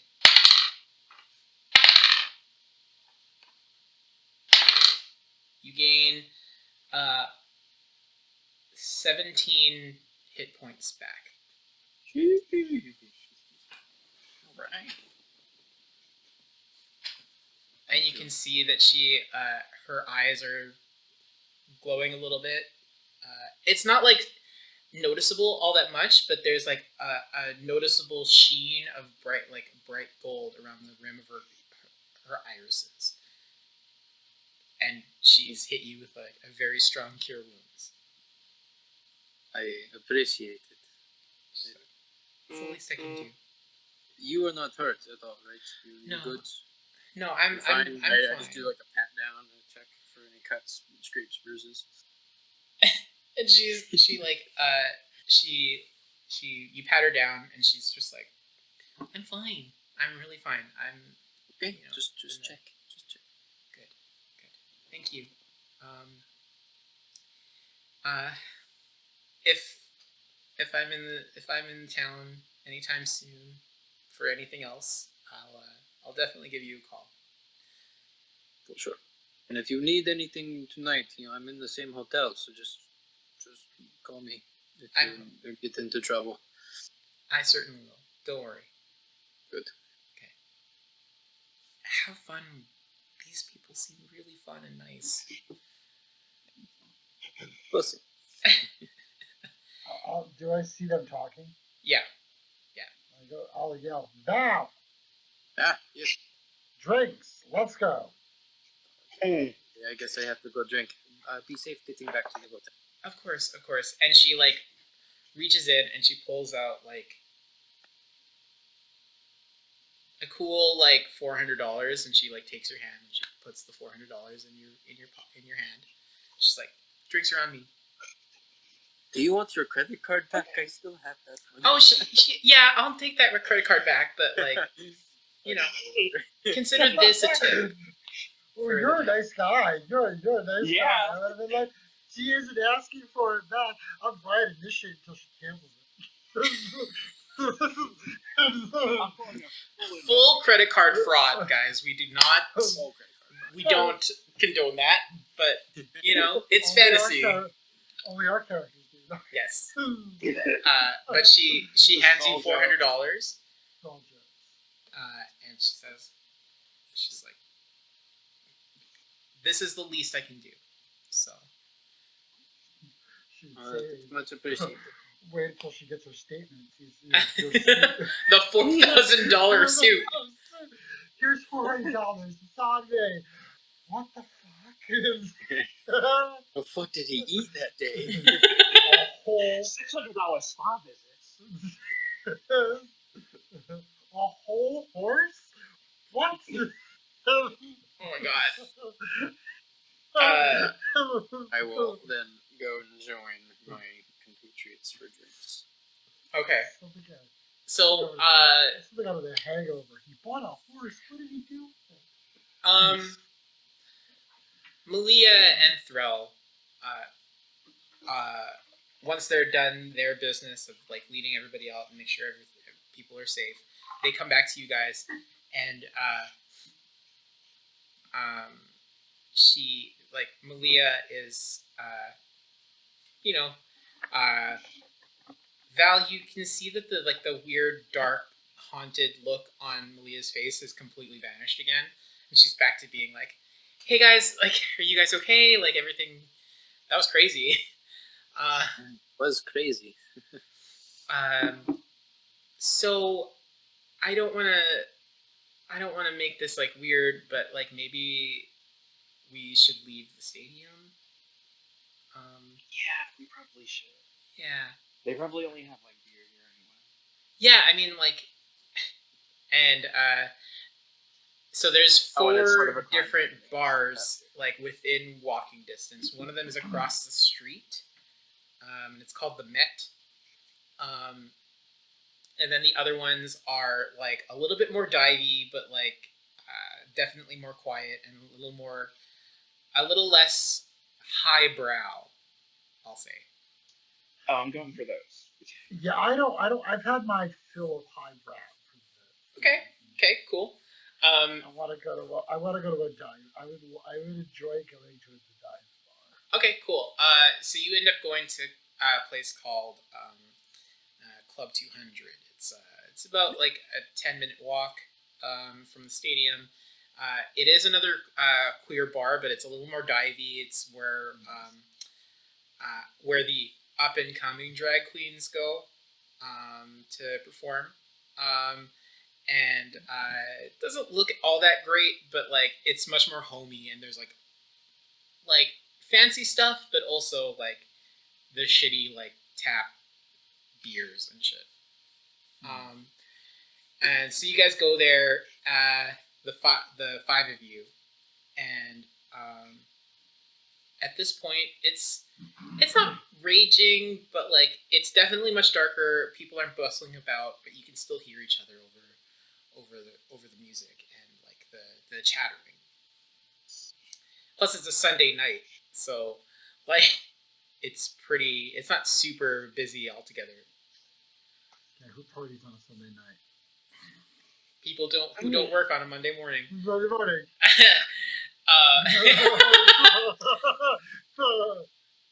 Not really, no.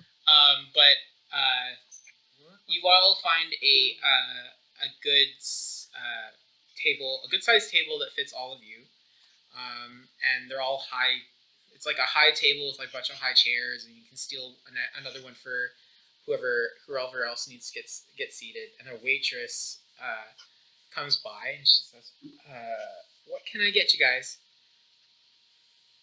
First round is on me, so. Oh, excellent. I'll take a Glenlivet 75 on the rocks, please. I'll take 2 fingers. Got it, honey. Yeah, screw it. I'll take a Long Island. Ooh, Long Island, got it. Honestly, that sounds really good right now. And then she turns to you, Val, and she's like, "Hey, you cutie," and she puts a flirtatious hand on your well-muscled shoulder. I will do just your 2-finger whiskey. All right. And then she gets Mulia and Thrall's order. I'll look at the weight. I'll look at the service. I'm just bring them the same thing I'm getting. And she kind of like she looks at you. You deserve quality. Okay. And as she's like walking away, I kind of like whisper in my breath. Huh? What did you say? I whisper at the right breath. Slut. Oh God! Oh my God! Slut shaming on the pod, you know? Just kidding. I'm kidding. That's the name of our. That's the name of our campaign. Slut shaming on the pod.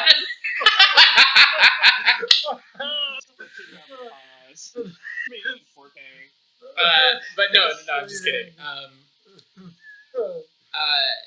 And she looks at you, Davis, after you say that, and she winks at you, and then like smiles and walks off. You notice that like in the general vicinity there aren't many people here. It's pretty quiet. The DJ is playing some songs, and it's like more like country rock and like indie rock right now at the bar. Playing. They're not really going for a club feel right now because like there's no drag performances right now. But Malia kind of starts off the conversation and she says, "So weird night. Yep. Some dude turned himself into 2 demons, so that's cool. Adding that to my list of weird shit. Yeah. Writing a book. And she says, Val, that was crazy what you did. Yeah. And awesome.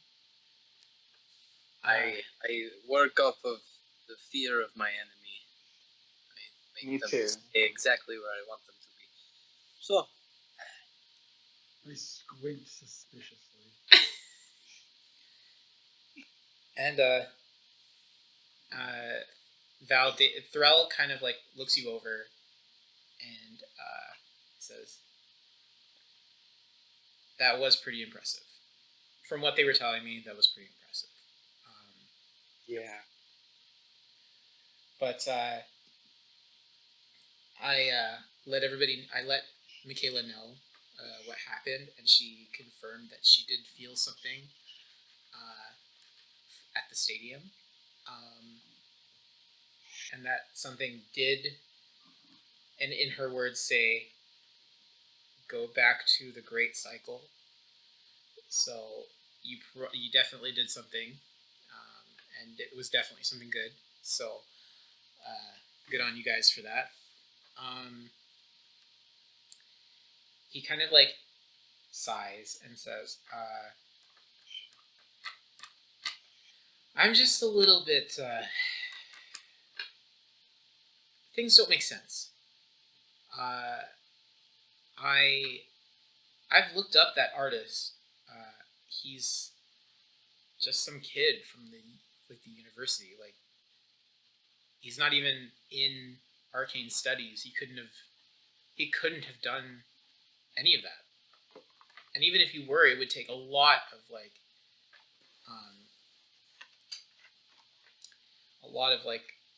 arcane knowledge to even pull something like that off. What was his name? The name eludes me for a moment, and I don't want to say it without like getting it right. But like, I'll let you know after the session, just so I don't get it wrong, and people can call me out on the comments. Actually. Well, actually, you know. But he basically says that the artist is just some fine arts major at the University of Manitoba. There's no any not even part of the arcane part.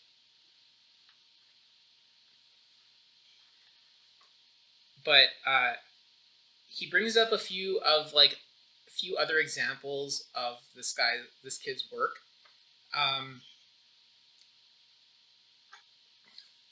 It's not anything similar to what you saw on the painting before the transformation. It's a little the paintings do give off this sort of drab gloom, because it's all grays and browns with the occasional green spattering, and but it's drab in it's depressive and drab in an artistic sort of way, and it's surrealist. So there isn't really much of a subject to be seen, whilst the painting you saw, while it was surrealist, there was weird benign shapes. It was much more clear what the idea was going for, the canvas was going for in that painting. And then after the transformation, it turned into a very clear, almost photographic detailing of the man ripping himself in half. Sick. Cool. Fun. And he says, I mean, I'll be talking to him tomorrow. When we get back to work, I'll follow that lead, but I don't know if that's going to come of anything. I'll ask him if he painted it. I'll go, hey boss, that's below your purview. You're an administrator now, not a beat cop. Just send me the information and I'll take care of that. And he kind of huffs in annoyance that you're oh, you don't have to do that anymore, because low-key he wanted to, but you're just no, it's okay, you sit at your desk, you do your desk job. That's what happens when you become shift commander. No more field work for Tom. Yep, and he just kind of he's like, right, yeah, sure, I guess, yeah. Any leeway on Ashton? Did anybody even talk to him? Did anyone even see him? I saw Allie talk to him. Yeah, I don't know. Were you the only one to see him, Ash? I don't remember. I think so. Yeah, I think Allie. Oh, it was the sword. I think he wanted to buy the sword, and so he went over to her to congratulate her for getting the sword. I mean, you saw that, but you don't know the context of that conversation. Yeah, That was the one I interrupted, right? Yeah. Yes.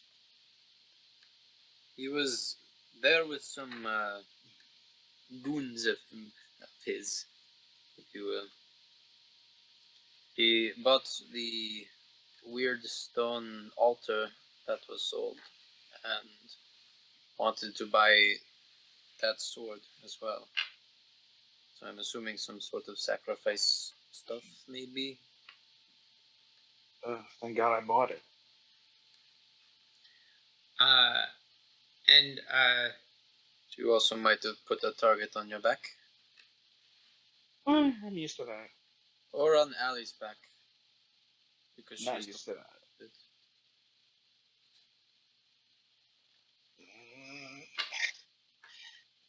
Excuse me. She'll be fine. And I'm gonna stand up.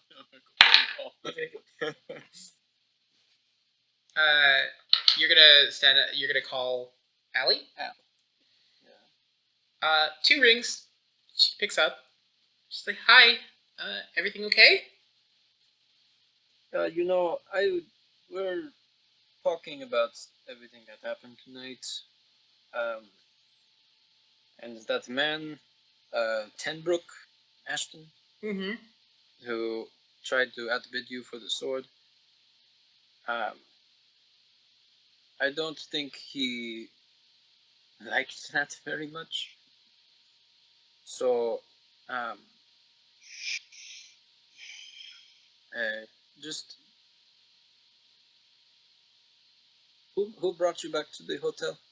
And she's she says, "Oh, some guy named Riley from the event staff. Yeah, nice guy. Tattoos. Just drove me in the van back to the hotel. We're all in our hotels, our hotel room. You're all together? No. The others are in their rooms, but like we're on the same floor. It's fine. Could you do me a favor and go hang out with them for a little bit? Sure, of course. Yeah, okay. I will be there in a little. Okay. Is everything okay? Do you think? Am I in some sort of danger or? Potential. Not sure. Okay, all right. I'll head over to Manette's, my bass player. She'll be able to, at least I'll be with her. It's fine. Okay. Okay. Good to know. All right. Bye. Bye. Okay. So I had Allie move to one of her bandmates' rooms for now. So. Alright, well, hopefully nothing goes left. I should probably head back there pretty soon. So, any other information? Oh, but you just got here. I know, but work never stops.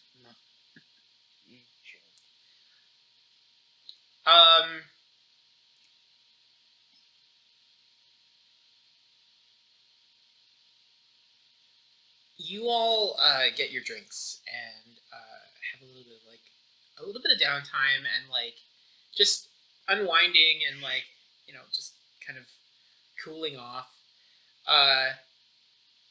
And Malia pipes up and she says, "So, Davis,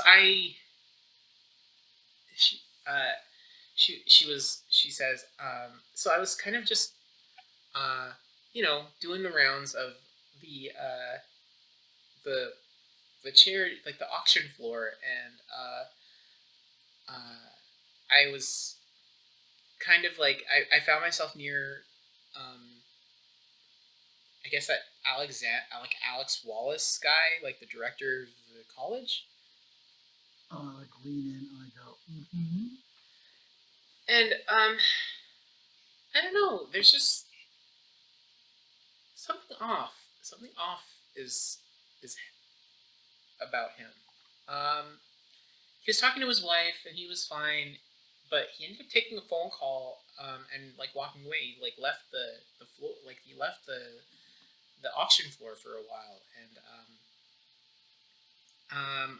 I couldn't get a clear enough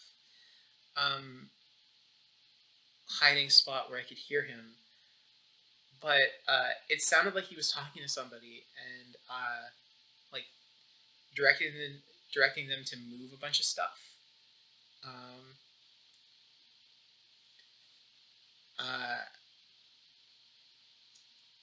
And quite frank, like he was talking about something.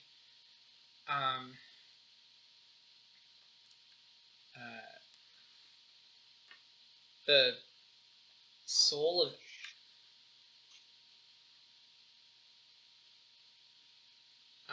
the soul of Majorna, something.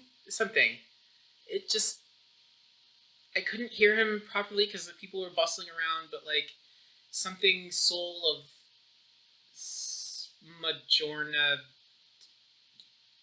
Like the Zelda game? And she like, you hear you say that out loud? Yes. And she like laughs. She's like, no, not. She's like, no. Soul of Majorna something. It wasn't clear, but he said that he wanted to move. He needed to move something. And like he was telling somebody to move it to somewhere else. I don't know where, but he just said to move it. I don't know what that means, but it sounded like maybe urgent.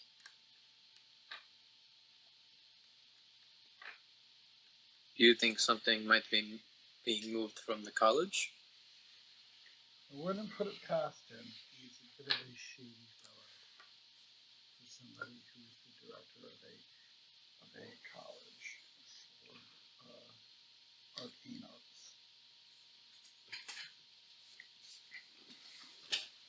And Threll nods to Malia and he says, "Thank you.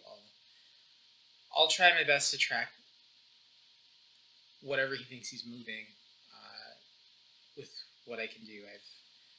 I have a few people in the inside who will help, but just." And he looks at Malia and he says, Director Wallace is a very powerful individual, and you can't use magic, so just be very careful. He didn't become the director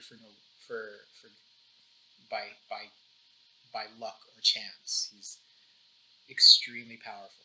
Just be careful. And she nods, and she kind of like takes a serious, like hard swallow of like fear a little bit. And she like nods, and she's like, "Okay, I will, but just be careful."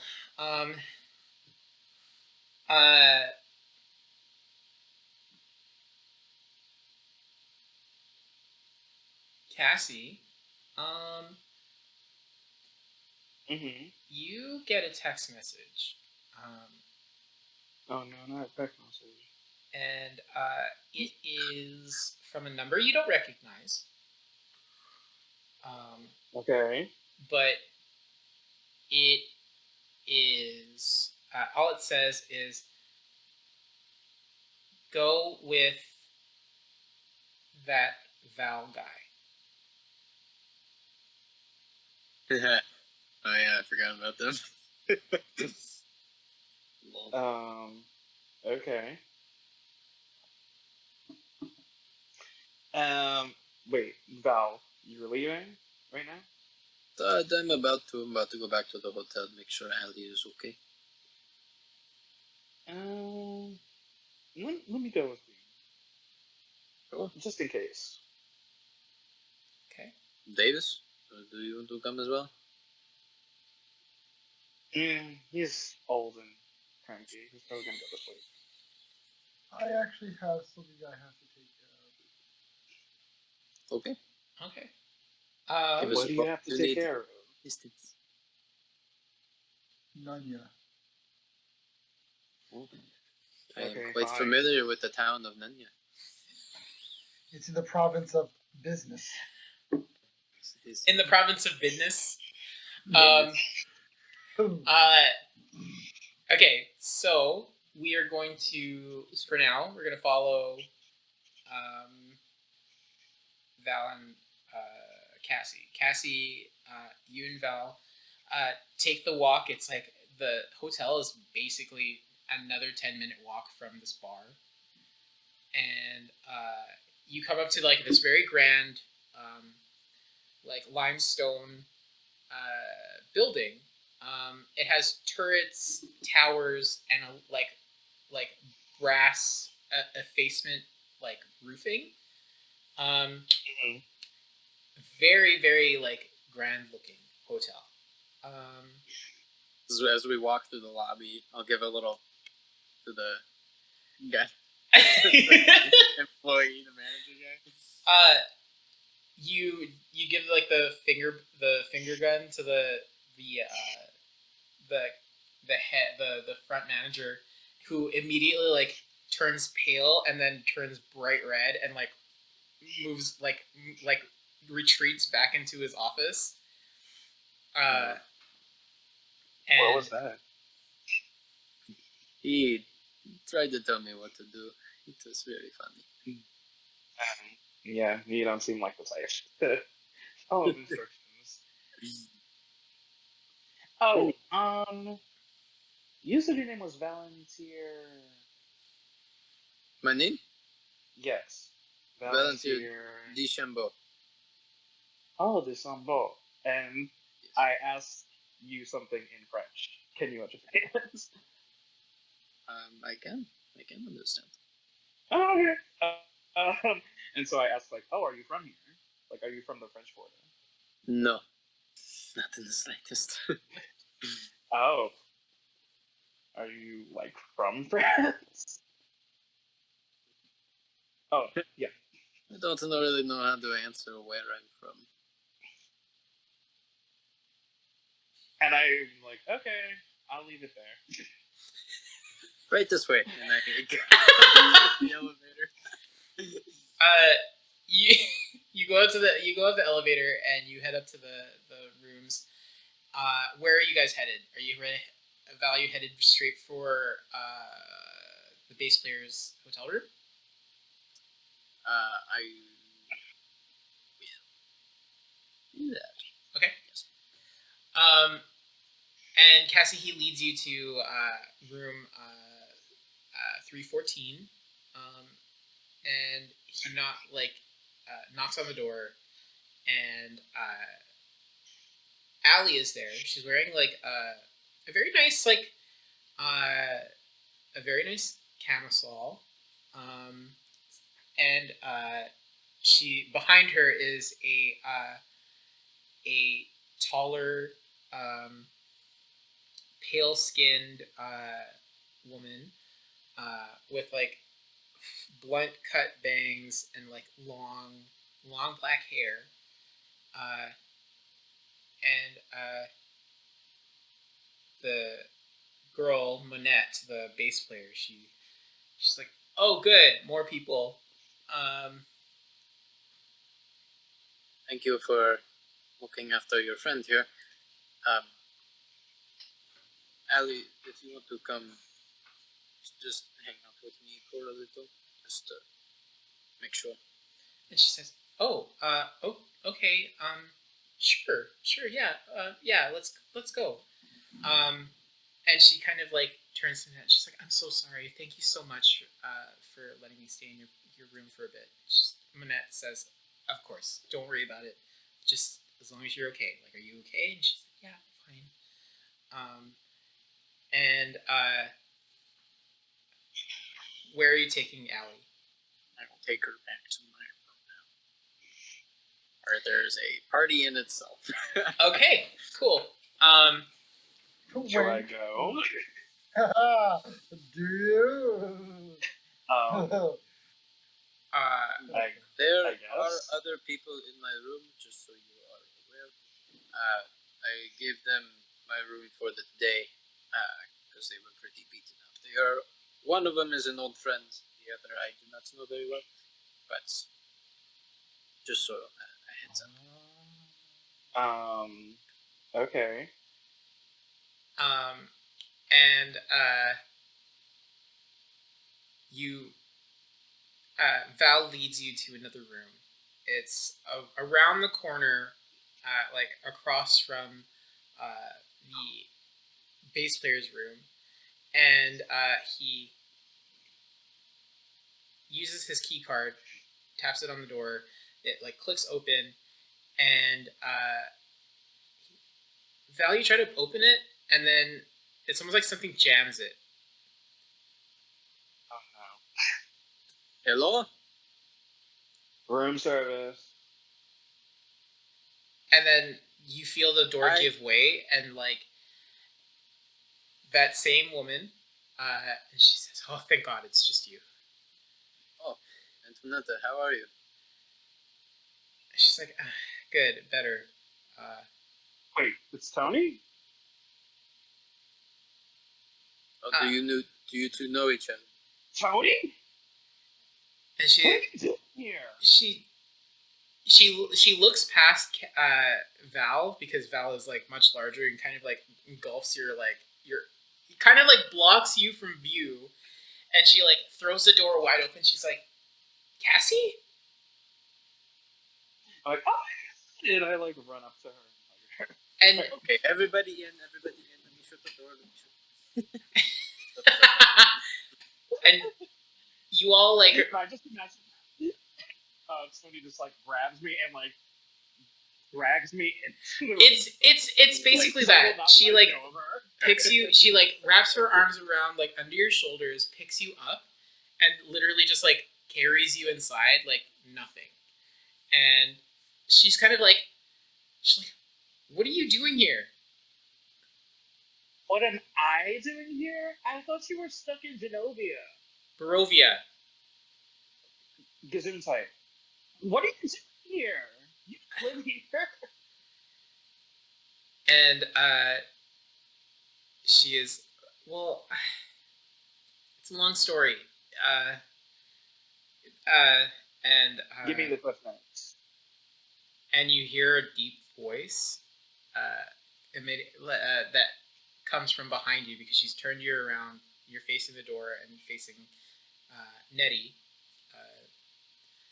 And she is. You hear a deep voice, and he says, "Yeah, that's kind of my fault, but it's a long story."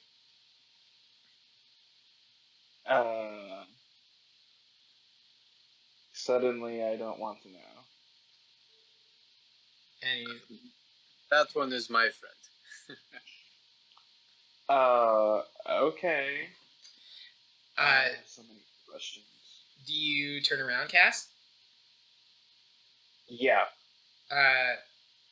You come not face to face, but like fairly close. About like on one of the double, like there's two beds in the room, and on one of the beds is a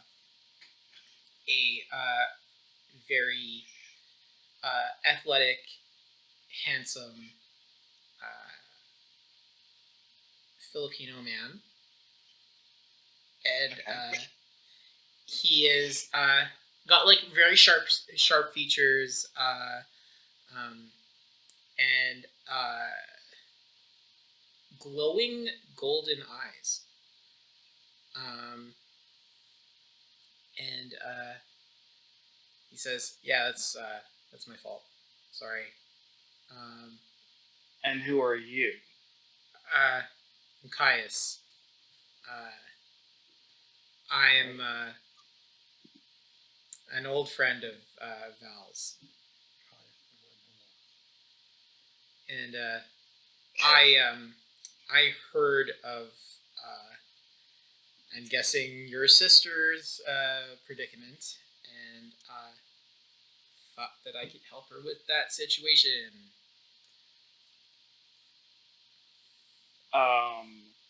What's your predicament? And Nettie says, well, you know how I was telling you about those, that, vampire, lord that I've been trying to fight and find? Oh, that problem. Yeah. It's not really fixed, but, it's getting there. Okay. I mean, as long as you're not a vampire.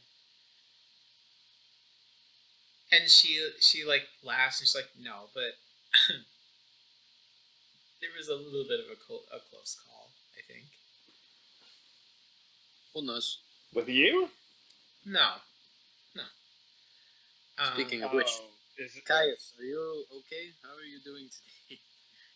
He says you see like he's wearing like he's wearing like a boat neck like t-shirt, but like is stretched very like thinly because of his muscles, and you see that like there are scars, like there's puncture, like you can see very clear puncture wounds that have scarred over. And he says, "Fine, nothing." Good. Yeah. I Let got me some see your pretty teeth. nasty puncture wounds myself tonight. I show like the 5 holes. And he's like, "Whoa, holy shit! Are you Yeah. you okay?" Oh, peachy. He's fine. Let me see your teeth. Who are you talking to? Caius. And he's like, "Excuse me?" You heard what I said. And he like opens up. He's like, And she like, and I crane to like look, like I know what I'm looking for. And just, like, you get close enough, and he goes like, yeah. he's like, Okay, "I'm not a fine. fucking vampire." If you say so. And he says, "Yeah, I went to Barovia to talk to your sister, I guess, and help her out. But, I mean, I've taken out vampires before, but I guess, like, this one's a little bit different. It managed to get away, and it's in the wind again, so... and I was able to pull Antoinetta out of that demiplane. Oh.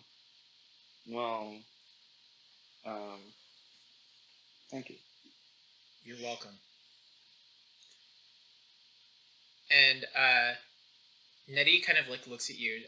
She's taking in this whole thing of like, not only is she free, I guess, like she's free of Barovia, she's in the same plane of existence as you. And the rest of her family, but I think like the scope of it hasn't kind of hit her yet. She's just kind of like taking you in a little bit, and there are moments where she like actually, as you and Caius are talking, you can feel her kind of like very softly like touch your shoulder and like trying to make sure you're there. So I kind of like grabbed her hand, like, yeah, this is reality. Like, I am here. You're okay. You're not dreaming. How is everyone? Is everyone okay? And I kind of look like, oh god, there's so much I have to tell you. Where do I begin? Well, we have a brother. His name is Emery Jude.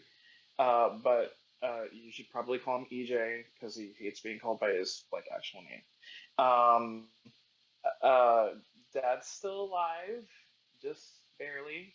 Um, he kind of took you dying and Mom disappearing pretty hard, and uh, he is kind of an alcoholic.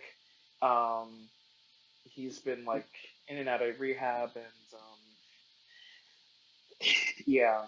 Um, Auntie Shonda got married and Oh, has a kid. Yeah. To this very nice Ecuadorian guy. Yeah. Uh, and Auntie 1N is just um, I'll explain it later, but she is the same. good, good. And she kind of looks over at Caius, and he says, I can take you to visit them. It's fine. Once we get our business finished up, we can go see them. I promise." And she Well, actually, EJ's coming up to see me. really? Yeah. I don't know when, but soon, I think. Okay. Yeah, he called me this morning. Really? He called you this morning? Yeah. Wait, how old is he now? He's that's a good question. I think he's 20 something. I don't know. Why are you asking me? She kind of laughs. I really did miss a whole life, huh? Well, yeah, you've been gone for what? 20 years? 22 years? You missed me?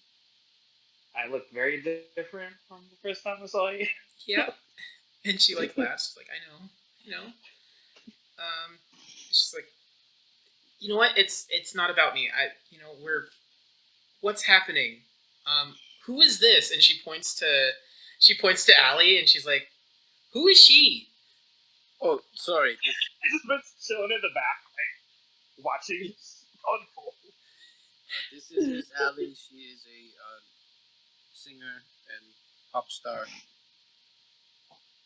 and my client.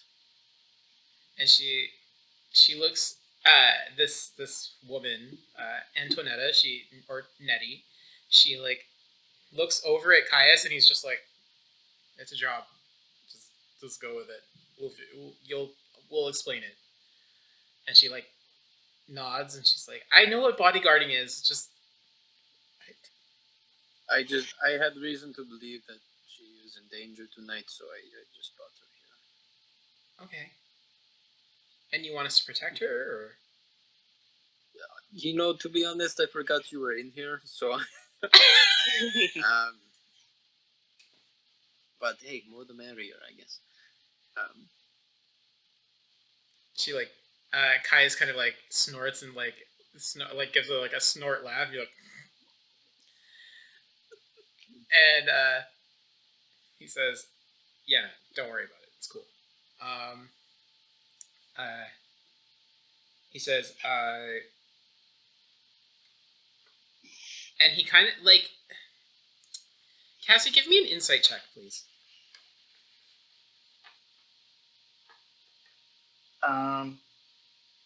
Oh. Final. Letter of the alphabet. Insight. That is 26. 26. Yeah. You notice every so often, Caius keeps glancing over at you. But it's very, very, very subtle. And if you weren't such a well-trained, you're so well-trained to pick up on these cues, you wouldn't notice it. Mm-hmm. But he's just kind of looking every so often at you. But not saying anything. So what do you guys want to do? You want to order a pizza, get a movie going, or what?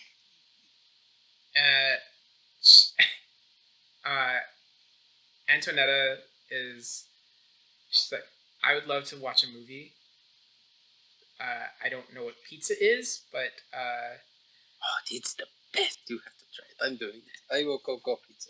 And I just pick up my phone and go out on the balcony. And I'm like, it's not that great. It's just like bread and sauce and cheese. I don't know why everybody loves it. it sounds just like, honestly, I've been eating mutton and like veggies I grow myself for like 20 years, so like anything sounds much better.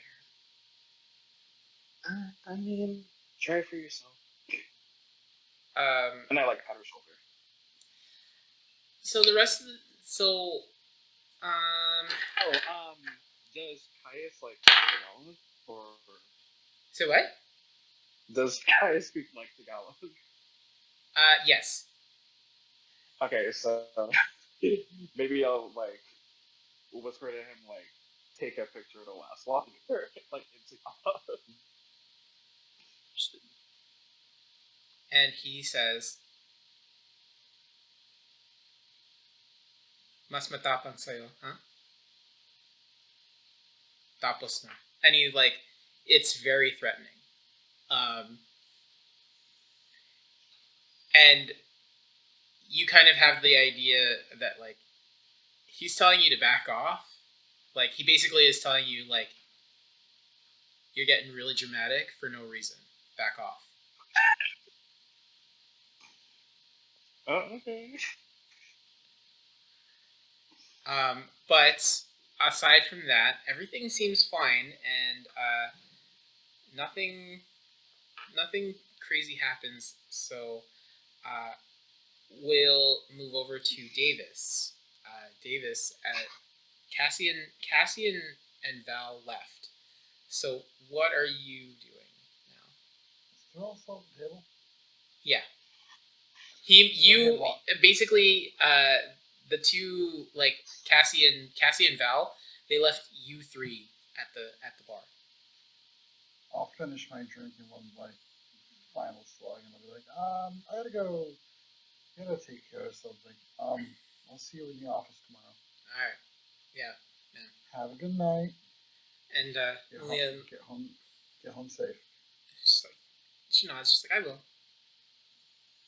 I'll go out and call a taxi. Okay. I'll get in and tell them to go to an address that is a storage unit facility. Okay. All right. It's not that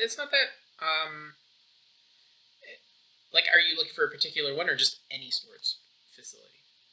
I have one. Okay. I have one that I put all my stuff in for my office. Okay. Okay. So it's not that long. It takes about maybe a 12-minute drive. And it's like the storage facility is like in like kind of like a crappier part of like the city, commonly known as Trash Kona, but it's actually called Transcona. That's exactly where I want it to be. And you get to you get dropped off, and you get to your the storage unit that you've been renting. I go down to it and unlock it and walk in. I'm sure there's a light in there. Like Oh yeah. And I go all the way back of my storage. Okay. And I get out a box. That's pretty nondescript box. Okay. Like looks like one of those boxes that you just put like normal shit in, like from an office. Okay. Like one of those cardboard with like the handles and with the handles. Yeah, it just looks so nondescript. Like it looks innocent. Like there's probably like fucking staples or something in there. Yeah. And I open it and I take out a tablet. Okay. That has it's like a tough tablet. Okay. And I turn it on. Okay. It starts up and it has like old school, like DOS, like blinking green cursor. Yeah. And I hit it, and it brings up a on-screen like keyboard. And Okay. I just type into it, and I go, "We need to talk." And it's like maybe you wait maybe 5 minutes, and then you get something. The cursor starts moving, and it says, "I thought after last time you didn't want to talk." I'll type in one more message. Things have gotten considerably more hairy than I thought they would. May need help. And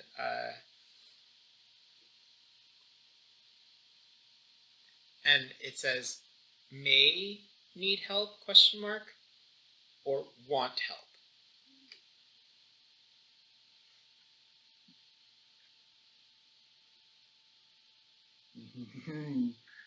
I'll type one outside another message, and it'll say, "Oh, by the way, all the characters go through like Encryption. they're like encryption Yep. before they type out." I'll say, "Half of me wants help, half of me needs help. If they ask for help, I'm burning a favor."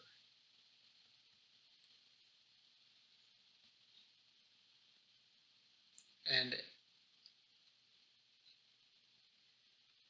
it's a good 5 minutes before it's just, "How hairy?"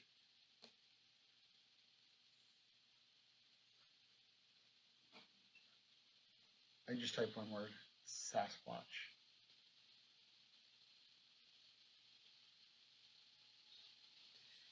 And then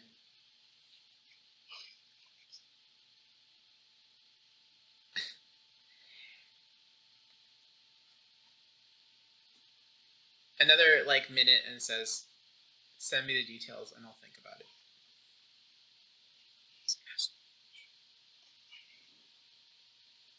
I'll send them back.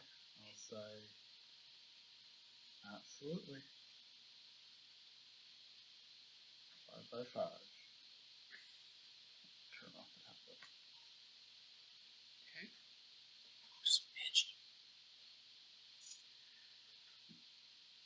The cold night air, and I mean, like, this is November 2nd, and it's steadily creeping towards, like, the nights are being below 0. Your storage unit isn't particularly warm. And like, there is enough heating in each of the storage units so that like none of your stuff gets destroyed or like freezer burned or like, you know, like damaged by the weather. But like, the tablet felt cold to the touch. But some of the other things that you had from your detective days, like your PI days, are still there. And give me one more perception check, please. That is not bad. That is 18. 18. Well, of course, I get the rolls after battle. After battle. So, not while I'm trying to kill things. No, I mean, absolutely not. still, We switch. yes. That's You do okay. all the RP good rolls. I do the combat. Fine. You said perception? Yeah. That's, I said 18, so that is 21, 24. 24.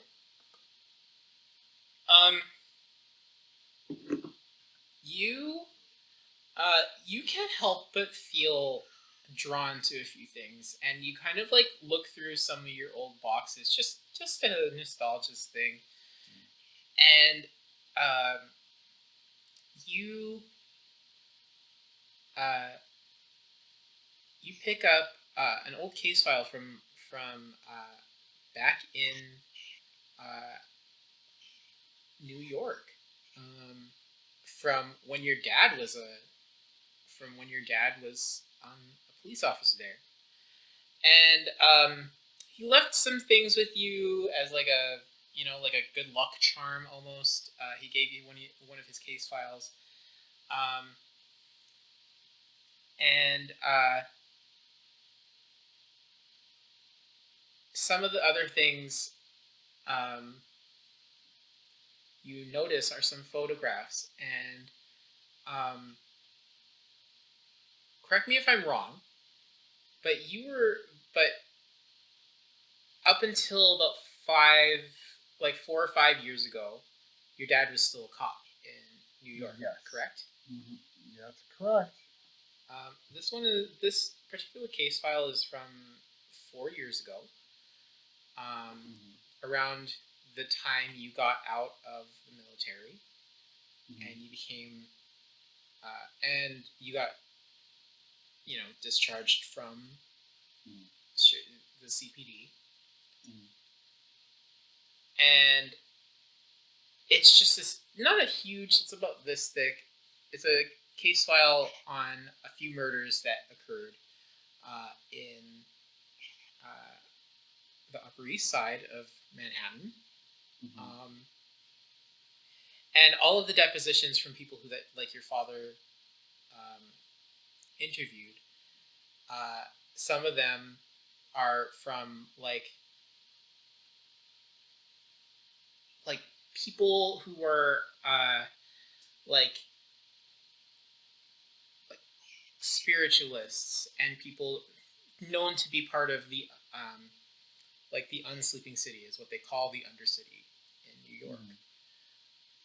And the name Black Mamba kind of keeps popping up. And you just kind of like, it's almost like a throwaway, and your dad never solved it. But there's notes in the case file, and he had copied them and reprinted them, and you can see some of like his notes that he wrote on it, and it says, maybe quote unquote Black Mamba has moved, but where?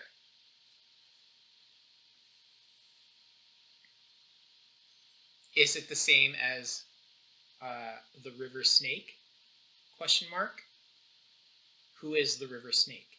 Question mark.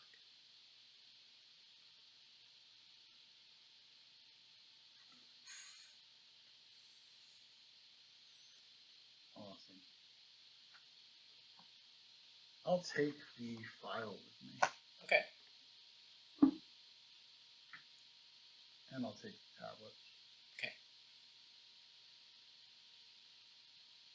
Are you heading home? Are you doing anything else, or? I'm gonna head home. Okay. I'm a little like, I didn't want to do that, but there is a part of me that knew it had to happen.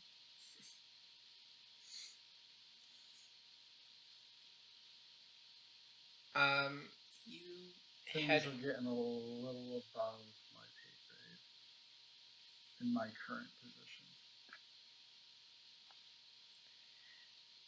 You head home, and you can hear, like, you get in to your apartment, and you can hear Oleg, and he's still playing on the computer. And you can also hear like the little ball like rolling around, and you kind of like think that he's just gotten so used to it rolling around, like the sound of it rolling around on the hardwood, that like he just tuned it out now. But sometimes you'll hear you walk into the living room where his PC is set up, and again, he does look like he has moved. He is showered and everything. He's just wait. You kind of think he's just waiting up for you. And he sees you and he's like, "Oh, hey, hey," and he pauses the game, Right. clicks off. How And was he's- your night? You know, quiet. This little thing, and he points the little ball that like rolled and like turned into like the little wolf. He like looking up, and it's like glowing red, and like what is supposed to be a bark sounds like a clenching, like a sharp clashing of metal. And he's like, that thing has been barking at me every hour.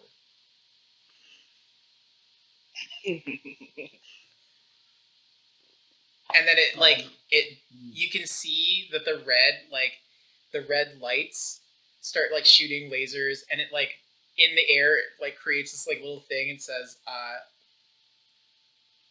the long-term effects of bad posture in video games. And it's like it looks right, it like moves the thing so it's like looking right at like Oleg, and he's like, I just gesture to it.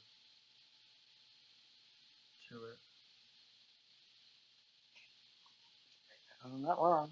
And I'll just go, that'll be it for tonight, little Oleg. Sleep mode. and like the little hologram like shuts off, and it like jumps up, curls back up into a ball, and starts rolling, and it rolls into your bedroom. And Oleg's like, hey, what? No! And you can see he's like, you see him like run in, grab the ball, and like toss it back out into the living room, and it immediately starts rolling back in. And he's like, no, not in the room, not in the room. It's okay. It's okay. It's like having a real pet. He's like, except this one can shoot lasers and protect you. And he's like, I don't want to pee on. Yeah, exactly. And he's like, it's judging me. It's judging me. And then I'll look at him and I go, but is he wrong? And he's just like, my posture's fine. Right, my posture's fine. How long have you been playing video games tonight? He's like, it's just 9 hours. It's fine. 9 hours. That's longer than my work shift. It's Sunday. Sunday is for days off. Okay. Only some of us. Yeah. How was your night? I watched the guy split himself in half and turn into two demons, which then I had to fight while being at a highfalutin thing with a rock star. Weird. Have you ever done LSD? No. Yeah. All right. Well, it kind of felt like that. It's not every day you watch a man literally rip himself apart and turn into two demons. It's like, but they weren't really there. But they were corporeal. It was a very weird night, and there wasn't enough alcohol for me to, no. He's like, well, just get cleaned up. I'll be in bed. Fresh new week. Absolutely. I will go into the bedroom and find the ball, and there's like a button, like on the underside, that I click it, and there's like a kind of thing. Give me a dexterity check, please. Dexterity, yes, that's the good one. That's the good one.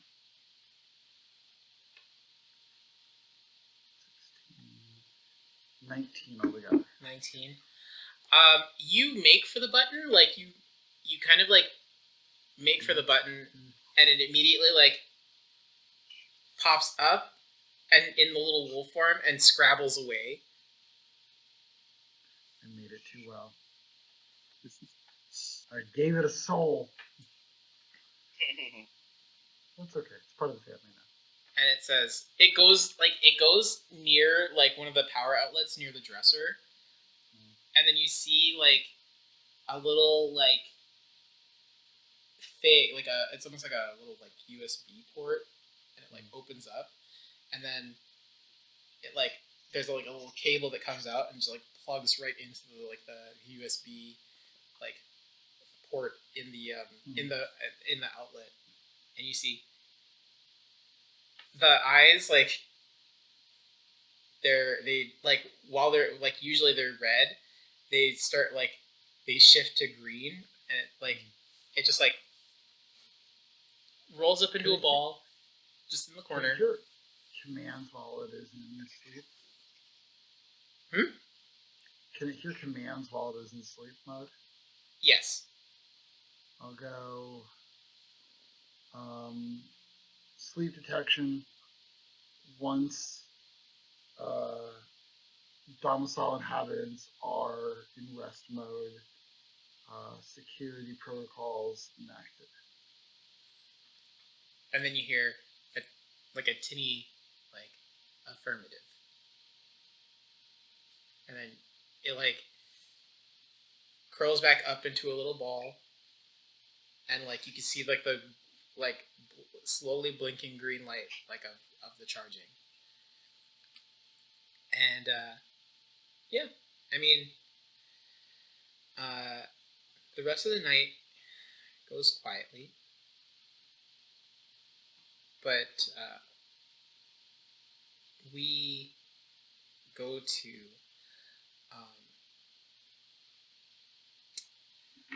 a dark lit room. The walls are awash in red light, and some strange pieces of paper awash on the wall. Strange writing on the wall. Yellowed papyrus and scrolls of different kinds just pasted onto these walls. Diagrams of severed limbs and totems made from bone. And a man, dark hair, slightly average, like below average build,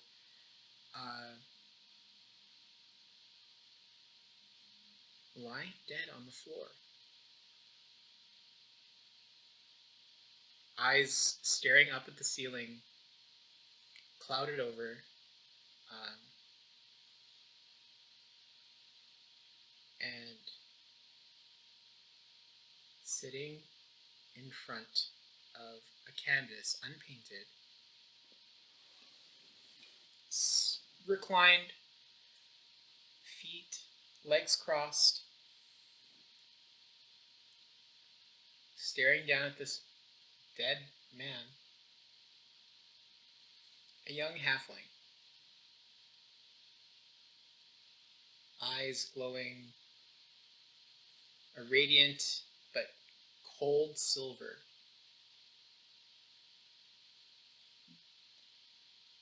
levitating a spectral knife,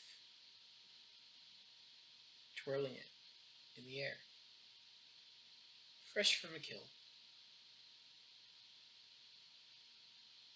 staring down angrily at this man, this artist.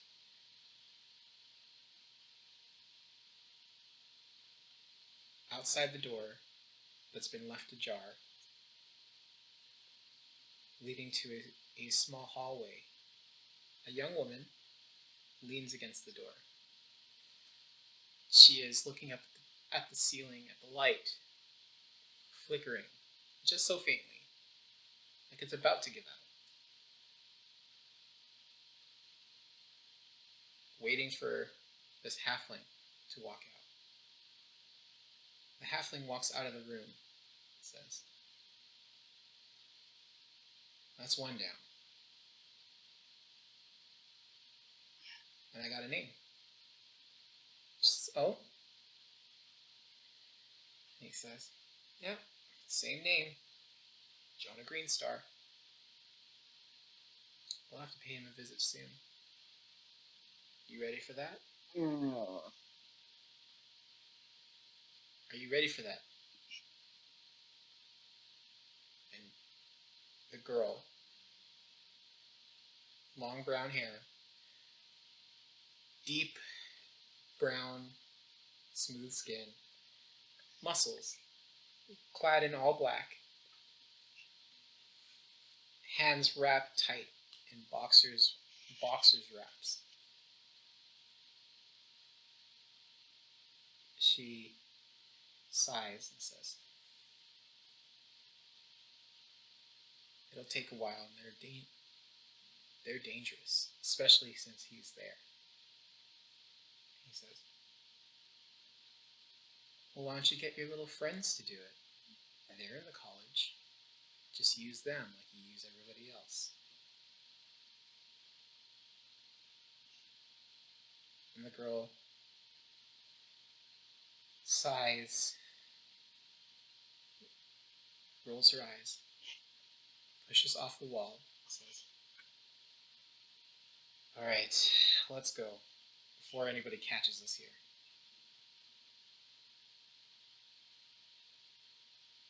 And that's where we'll end tonight.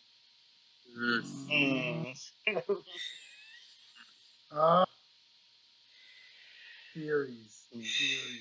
More for my crazy Charlie Day murder board notebook. Well, I hear Red Yarn is going like 2 for 1 at Michael's, so Yeah, if you're like low. You can get on sale. I got like 4 more notebooks. My God. Okay. By the way, everyone, before I go, that encounter was a deadly encounter. Okay. For level 8 people, that should have been worse. Okay. I'm so proud of you guys, but so mad. I build characters for combat. Pretty much it. Just like I wanna bring someone to death at least. At least like death saves. Close. I made a desert several times. That is true. I did.